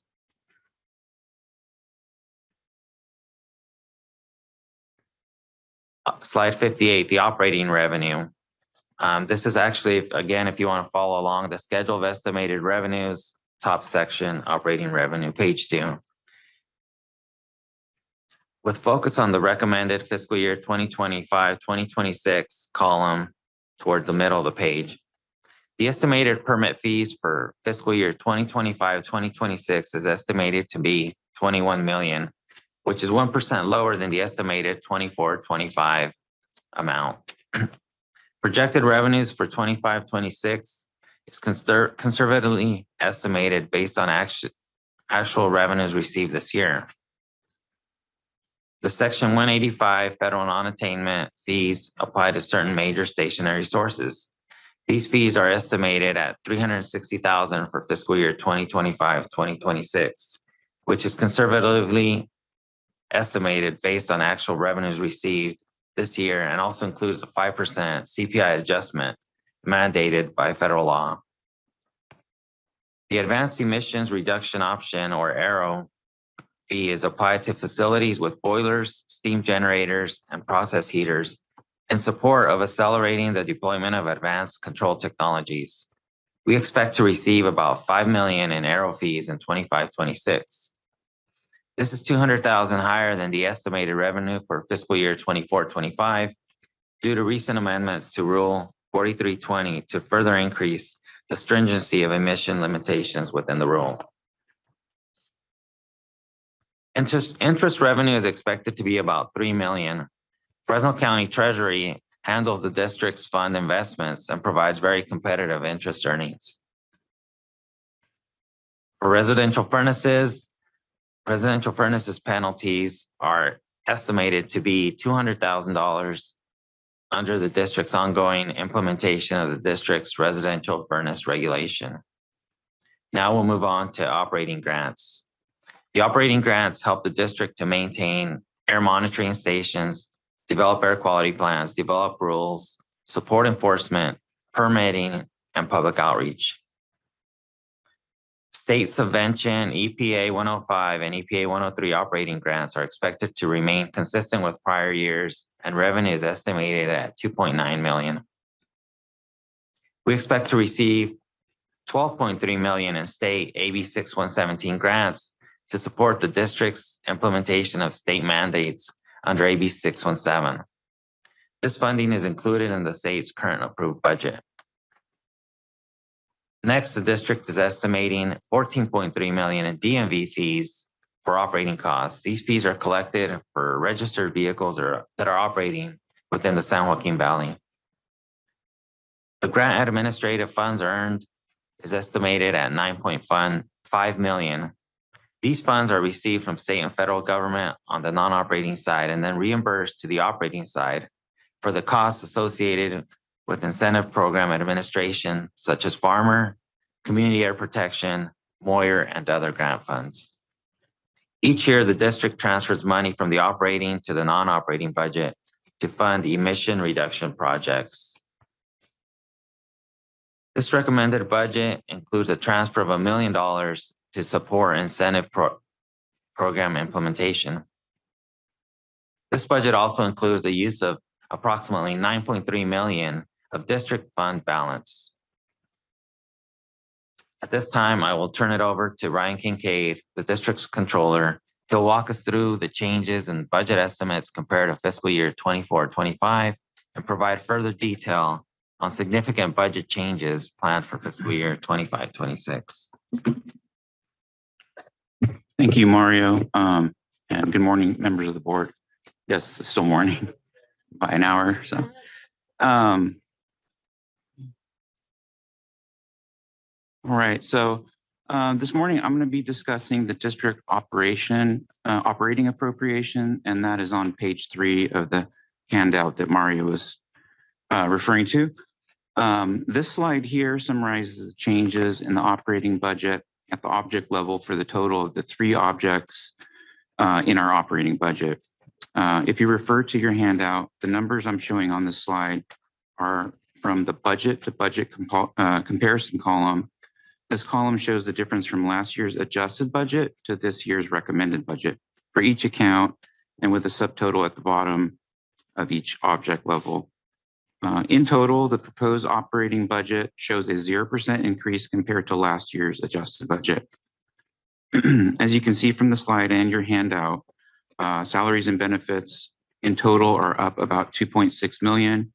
Service supplies are down about 400,000, and fixed assets are down about 2.2 million. In the next few slides, we'll go over the changes in each of these object levels in more detail.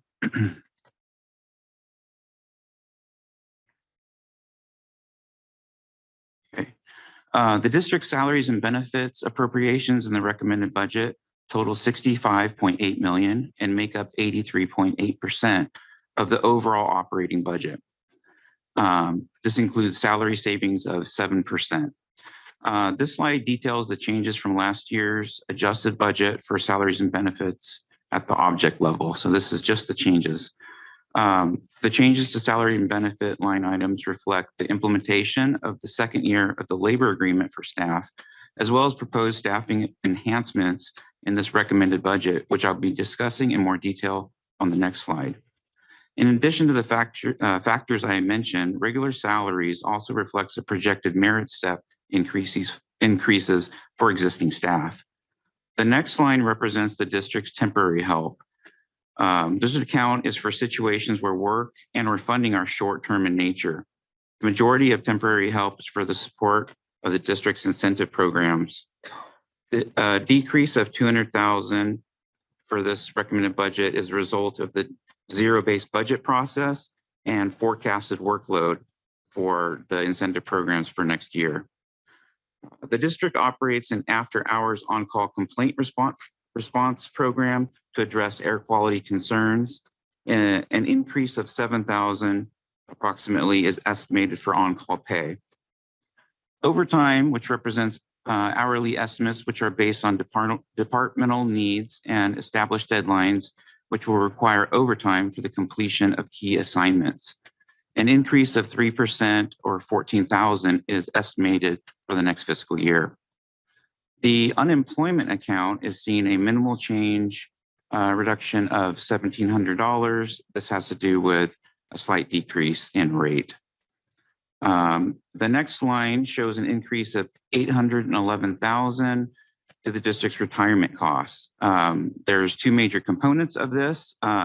It consists of an increase of $730,000 or 4.5% due to the implementation of the second year labor agreement for staff, and $80,000 is due to the Casera rate, retirement rate increases of 0.5%. Workers' compensation appropriations reflect an increase of $85,000. The district continues to participate in proactive risk management and loss prevention programs, which has resulted in historically overall low workers' comp rates. There is a $154,000 increase for cafeteria plan benefits, which is directly related to the second year of the implementation of the MOU. The following line for long-term disability insurance is reflecting an $8,700 increase, which is a result of the district's insurance rate of 9%, increase of 9%. Lastly, there is a slight increase to OASDI, which is old age survivors and disability insurance, and combined with alternative transportation incentives for a net increase of $9,000 approximately. Okay. This fiscal impact of the position changes. This slide outlines the fiscal impact for those changes for the upcoming year, and the fiscal impact net result in a net savings of $75,000 for the upcoming year. And next, let's move on to service and supplies. Overall, services and supplies are down $380,000 or approximately 4% lower than last year's adjusted budget. Many of these accounts can see significant year-to-year variations. And on this slide, I'll be explaining those accounts that have had significant changes. Insurance is up about 12%, and this has been seen across the state due to continually rising insurance rates in California. Equipment maintenance is down 36%. Previously, there was a greater need for services from our PBX vendor that are not covered by the maintenance contract. For this upcoming year, the district estimates it will be able to do most of those services with its own resources and need less time and material from vendors. Computer maintenance is up 53%. The increase in this account is due to continued investments in applications to support the district air quality tools for accurate information to be provided to residents and businesses throughout the valley. This account represents preventative maintenance necessary to ensure software and hardware are up to date to support the district missions and operations. Monitoring station supplies and equipment is also down $345,000. This account includes laboratory services for analysis of air monitoring fuel samples for PM2.5 toxic and VOC speciation, as well as parts and consumables to support maintenance and equipment operating in community air monitoring networks. Special district expense is up 26%. This account includes specialized services and supplies atypical to a program for which a specific account is not otherwise available. Examples are team building activities, subscriptions, and memberships. Utilities is up 21%. This increase is account due to increased rates from utility companies in all three regions for the district. The last item on this slide is professional and specialized services, which is also down 26%. This is where you'll find the majority of our service contract agreements and tends to vary sometimes significantly year to year due to the normal fluctuations that occur as scheduled projects begin and end. So this slide highlights some of the largest items for professional specialized service account with a recommended budget of 2.2 million for FY 25-26. On your handout that has the header service supplies line items, professional and specialized services contains all of the contracts that we have under this account. First, we have multilingual marketing and outreach services for 702,000. This represents the comprehensive multimedia marketing responsible for the district's highly successful education outreach campaign. This outreach is designed to generate public interest in support of our air quality improvement programs and thereby affect meaningful change in public behavior. Public engagement services for AB 617. The district continues to work with selected communities in the Valley to prepare and attend community steering committee meetings. The recommended budget includes 594,000 to provide the level of support needed to implement effective public engagement for communities under AB 617. Next, we have laboratory analysis of air samples for PAMS program, 165,000. This represents contracting with a laboratory to conduct the VOC speciation analysis of air samples taken during the summer season, as data assists understanding ozone formation and development of air quality models and the development of ozone improvement strategies. The district receives funding from EPA to conduct this monitoring and lab analysis. Community outreach services for 100,000. This account represents resources to provide the necessary outreach in support of the district community engagement efforts, including interpretation, document translation, marketing of programs, outreach, mini grants, and supporting public events. Okay, so next we'll look at our fixed assets or planned capital spending. Like our professional and specialized services account, the capital accounts vary sometimes significantly due to the normal progression of projects that begin and end from one fiscal year to the next. As illustrated on page 3 of the budget report handout towards the bottom, our total fixed assets show a decrease of 2.2 million compared to last year's adjusted budget. As I did with the service supplies, I will now go over the accounts experiencing the most significant changes from previous year's budget. Facilities and equipment is down 119,000. This account funds essential office and facility improvements, including HVAC replacements, parking lot maintenance, roof system replacements, and other upgrades. The computer equipment account has decreased by 780,000. This is also due to the completion of one-time projects that were funded under last year's budget or the 24-25 budget. Video conferencing system has decreased 60,000. This decrease is a result of a large encumbrance in prior year and will not be required for this year's budget.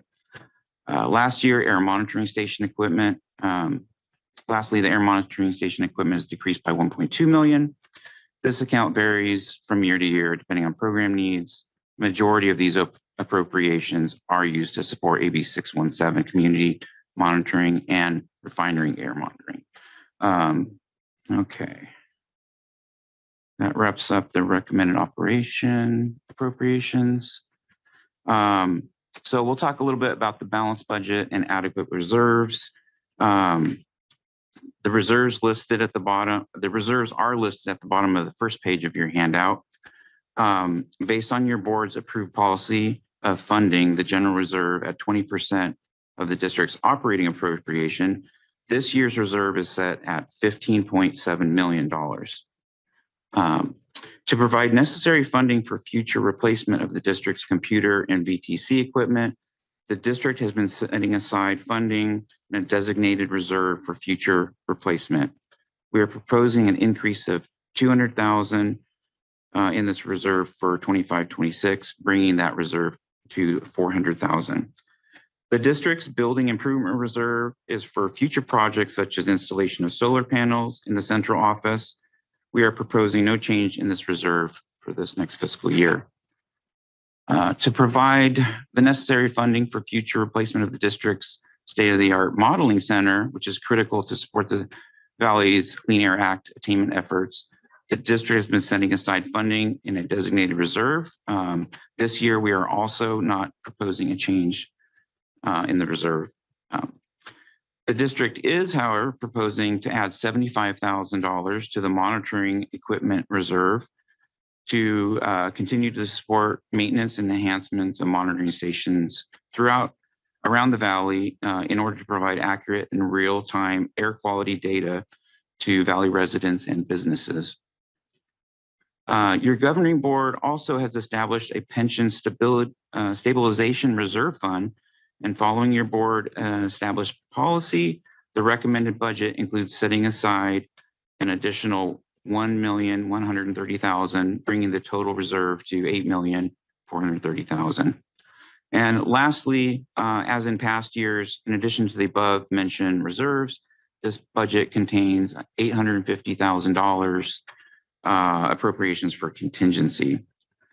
In the event the district needs to use the contingency funds or any of those reserves mentioned, your board will need to amend the budget to move those funds into the appropriate budgetary account. This concludes my presentation. I will hand it over to Samir. Yeah, I just wanted to thank once again sorry about that. Thank once again the board budget subcommittee for their service, and they had a lot of great questions and insight into the budget. And then of course the team that all worked really hard in preparing this, as you can tell, pretty highly complex budget. So with that, Chair and board members, we're happy to take any comments and of course open it for public comment as well.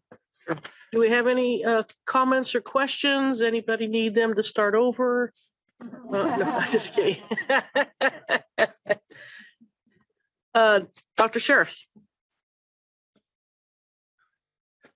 I actually love the budget presentation. You know, it's a chance to hear about so much, how complicated this all is, to hear from, you know, the folks on the ground, reviewing past successes, and upcoming actions to maintain the momentum despite momentous changes as to the environment that we're trying to do this in. So, no, I love this presentation. Thank you. We're doing so much so well. We're a leader in the state. We're a leader nationally. You know, thanks to the staff. Thank you, staff. Absolutely. One thing that's highlighted in the budget presentation to me is the district, and I think it's a key to the district's success, is always looking for ways to say yes. And there are examples on every page, but, you know, a couple looking for guidance, having the workshops for oil and gas. You know, we want them to succeed. We're looking for ways to make this work.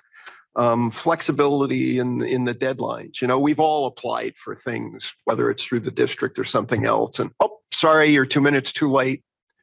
Rejecting so looking for ways to say yes, so powerful and so important. One thing I think would strengthen this, and I say this because this is the first budget hearing, so we have a chance to change some things. But the first mention of climate is on page 35. and it's under the research program, which I think is good and very appropriate to understand better the nexus of air quality and climate change. But I think we really need to highlight more what's going on in terms of climate and our relation to that. And we know a lot. Most of our incentive funding, most of our grant funding comes from state climate programs. We come back again and again to the climate driving the intensity and frequency of wildfires, climate driving heat as a driver of ozone formation and secondary PM 2.5. One of my big worries is a Stanford study that came out recently that supports our common sense observation. Smoke is dangerous.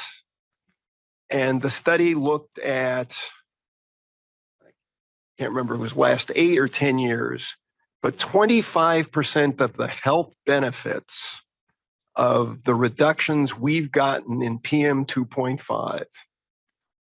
A quarter of the health benefits, all that hard work, all the innovation, all the incentives, all the collaboration with businesses, with agriculture, with residents, 25% of that health benefit has been lost to wildfire smoke exposure. So this is a huge public health hit. It certainly highlights the importance of coordinating with CAL FIRE, the great work that this district has innovated in, but also recognizing as a public health agency, there's much to be gained from engaging in policies and actions that will impact greenhouse gases, because that's the driver behind this. And also remembering that public surveys show increasing majorities of the public throughout the country, everywhere in the country, throughout our state, including the Central Valley, increasing majorities of the public recognize the dangers of climate change, and I think are looking to us to be out there working on it. The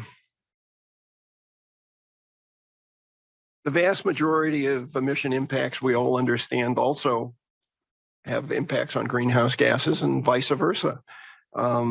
Progress to lower greenhouse gases generally is a huge help for us to achieve our air quality responsibilities and goals. So this is the first hearing, so I bring this up, really thinking that there's a great benefit. We need to expand on that one line. Thank you. Mayor Preciado? Sure. I just want to thank all 6 panelists. It took 6 of them to present this budget, but I have 2 quick questions. One is on page 50, and I do see funding for vehicle replacement and also funding for clean vehicle rebates.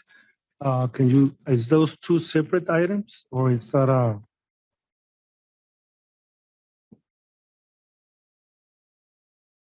To the chair, yeah.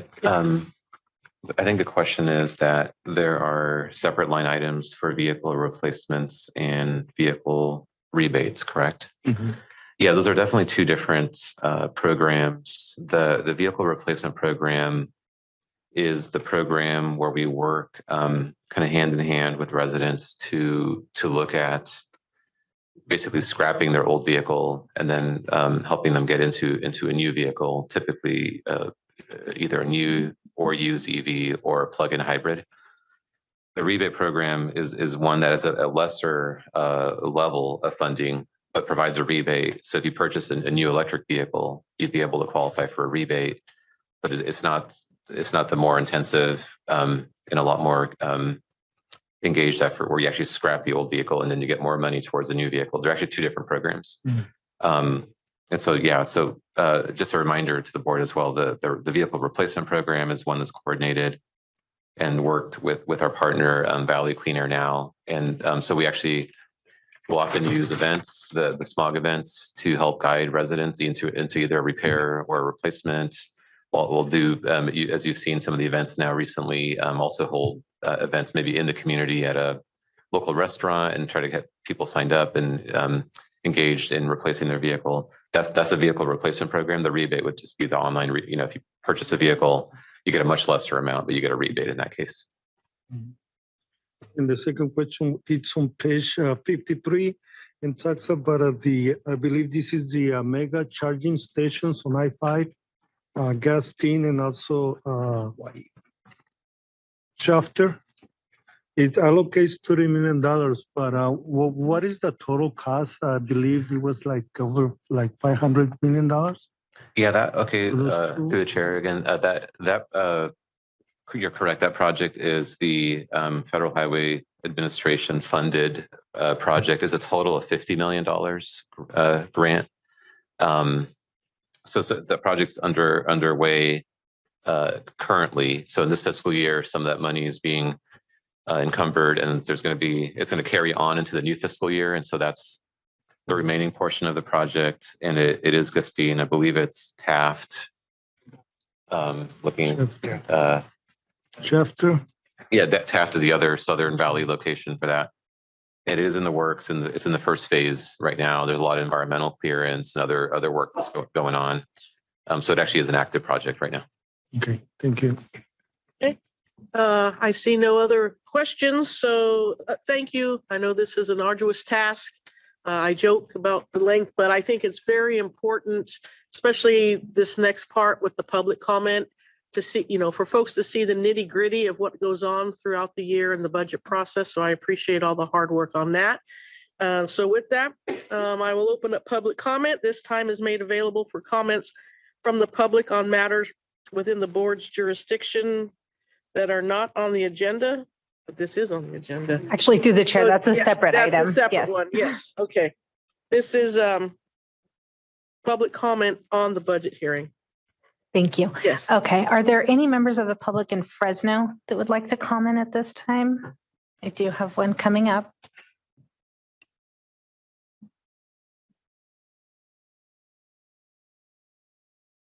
Thank you, Manuel Cunha, President Nisei Farmers League. Excuse me, and also a member of the CAC, Citizens Advisory Committee. I want to thank the staff, everybody within the 3 district offices.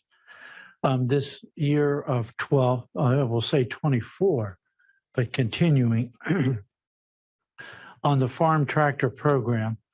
Samir, I want to commend Todd's group and Aaron Taringo and everybody. But I've had more farmers come here for help and have gotten tremendous help. And most of those farmers are in their 60s, 70s, and they were treated like they needed the help, and they helped them and didn't put them down or didn't make them go back in frustration. So your incentive program for the farmer program has been tremendous. I think the CalCan program with the change out the old car and put in a new one is a tremendous program. I've been up to some of your programs and where you're having that happen, and it's just incredible. I think the part that I would like to make a comment about was the rail. We are in communications with a group called the Sustainability Coalition of California, and it has over 250 logos, but it's the diversity of that coalition, unions, longshoremen, warehousing, trucking. But last week we were on a call with the rail people, and they are excited that the waiver was yanked and never approved because of the insanity of having an electric train doesn't meet the needs of moving cargo across this country at all. And they're looking forward, I think, Samir, for you guys putting them into a cleaner diesel, not an insane electric that you're going to have to push off the track with a dozer because you can't charge it anymore. And what do you do with that massive destructive battery? So I think in your proposal for your money, I think they're going to be looking forward to that, to work with you, the district. And I will not be, they are not looking forward to working with CARB at all. They have found that to be destructive. And so I do appreciate that if the Air District's monies, and to our chair representative, is that if there could be collaboration and working with CARB to let the Air District do its program with the rail, I think you'll see some great accomplishments of cleaner trains, But I do appreciate, I'm not here to support the budget, of course, I would never do that. Never, but I will work around it by thanking all of the work you've done on incentives has been just tremendous on all fronts. And I know for my farmers, having them tell me how they've been treated in their offices, it's a tremendous accolade for your staff and everybody. And thank you. And we look forward for this district to continue in doing what it does. Thank you, Manuel. Thank you for your support. Are there any other members of the public in Fresno that would like to comment? Seeing none, I see none online. I'll go to Modesto. Do you have any members of the public that would like to comment? No public comments in Modesto. Thank you. Bakersfield, do you have any members of the public that would like to comment? No public comment in Bakersfield. Thank you. Okay, we have no public comment. This is not an action item. And so we will move on to item 5, which is public comment. This time is made available for comments from the public on matters within the board's jurisdiction that are not on the agenda. It is requested that no comments be made during this period on items on the agenda. The public may make comments on each board agenda item during the time allowed for public comment on that item. Attention is called to the fact that the board is prohibited by law from taking action on matters discussed that are not on the agenda. Do we have anybody here for public comment? Any public comment on this item? Bakersfield, do you have any members of the public on this item? No public comment in Bakersfield. Thank you. Modesto, do you have any public comment on this item?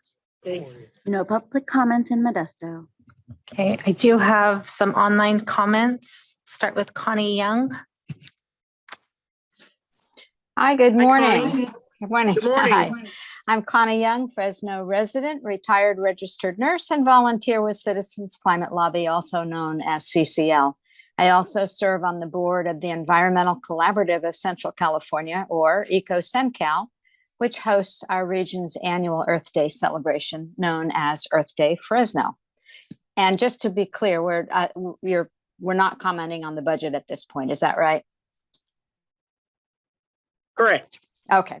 So To the chair, if I could, sorry, Connie, just real, this is Samir, the executive director here. There is another opportunity for public comment. There's going to be a regular board meeting coming up. I think you can take this comment probably in either case, Either but time, yeah. This is still the special hearing on the budget. I know it's confusing to have public comment on the budget and then have another, there is a Brown Act requirement to have the last public comment item here, but there is another opportunity just around the corner here on the upcoming meeting as well. So you can, I think, direct the public member to comment either now or later. You can comment now or later or both, Connie. Thank you. I'll comment now because I think I won't be able to stay for the second meeting. Thank you. Anyway, I just wanted to thank you for your financial support for Earth Day Fresno, which is very helpful in putting on an event of that size. Thanks too for participating in Earth Day Fresno and for telling our visitors about the healthy air living and various incentive programs. Fresno City College was a very pleasant venue for this year's Earth Day celebration, and the school's Math, Science, and Engineering division was a terrific co-sponsor of the event. Well over 1,000 people learned about ways to participate in many local projects and activities that are conserving energy and reducing air and greenhouse gas pollution. Your support for and participation in this community event is very much appreciated. Thank you. Thank you, Connie. Thank you. I also have one online comment from Kevin Abernathy. Good morning, Kevin. Good morning, Madam Chair, members of the board. You guys hear me okay? Yes, we can. Excellent. So I wanted, this actually does, I guess, tie into the budget now that I've thought about it. I wanted to thank the Dr. Sheriffs and the district staff that accompanied a congressional tour out at Bar 20. And I thought it was fantastic to be able to highlight in the real world the great work that the district has done through incentives for emission reductions and tying it into the budget. I know that we've got pent up demand for the electrification of feeding that Dr. Sheriffs was able to witness. And I know that there was a $2 million item in the budget, and it would be nice to get some more dollars there because we've got quite a few folks that are in the queue to have that done. And those are great emission reductions that can happen in a short, timely fashion as we continue to fund that program. But really want to thank the staff for a very extensive discussion on the budget, and thank the district also for doing such a wonderful job and having customer service is the main pillar, because obviously what you're doing is working, and thank you for that. Appreciate those comments. Thank you, Kevin. Okay, there are no further comments at this time. Okay, since there are no further comments, I will close the public hearing and adjourn this special public hearing.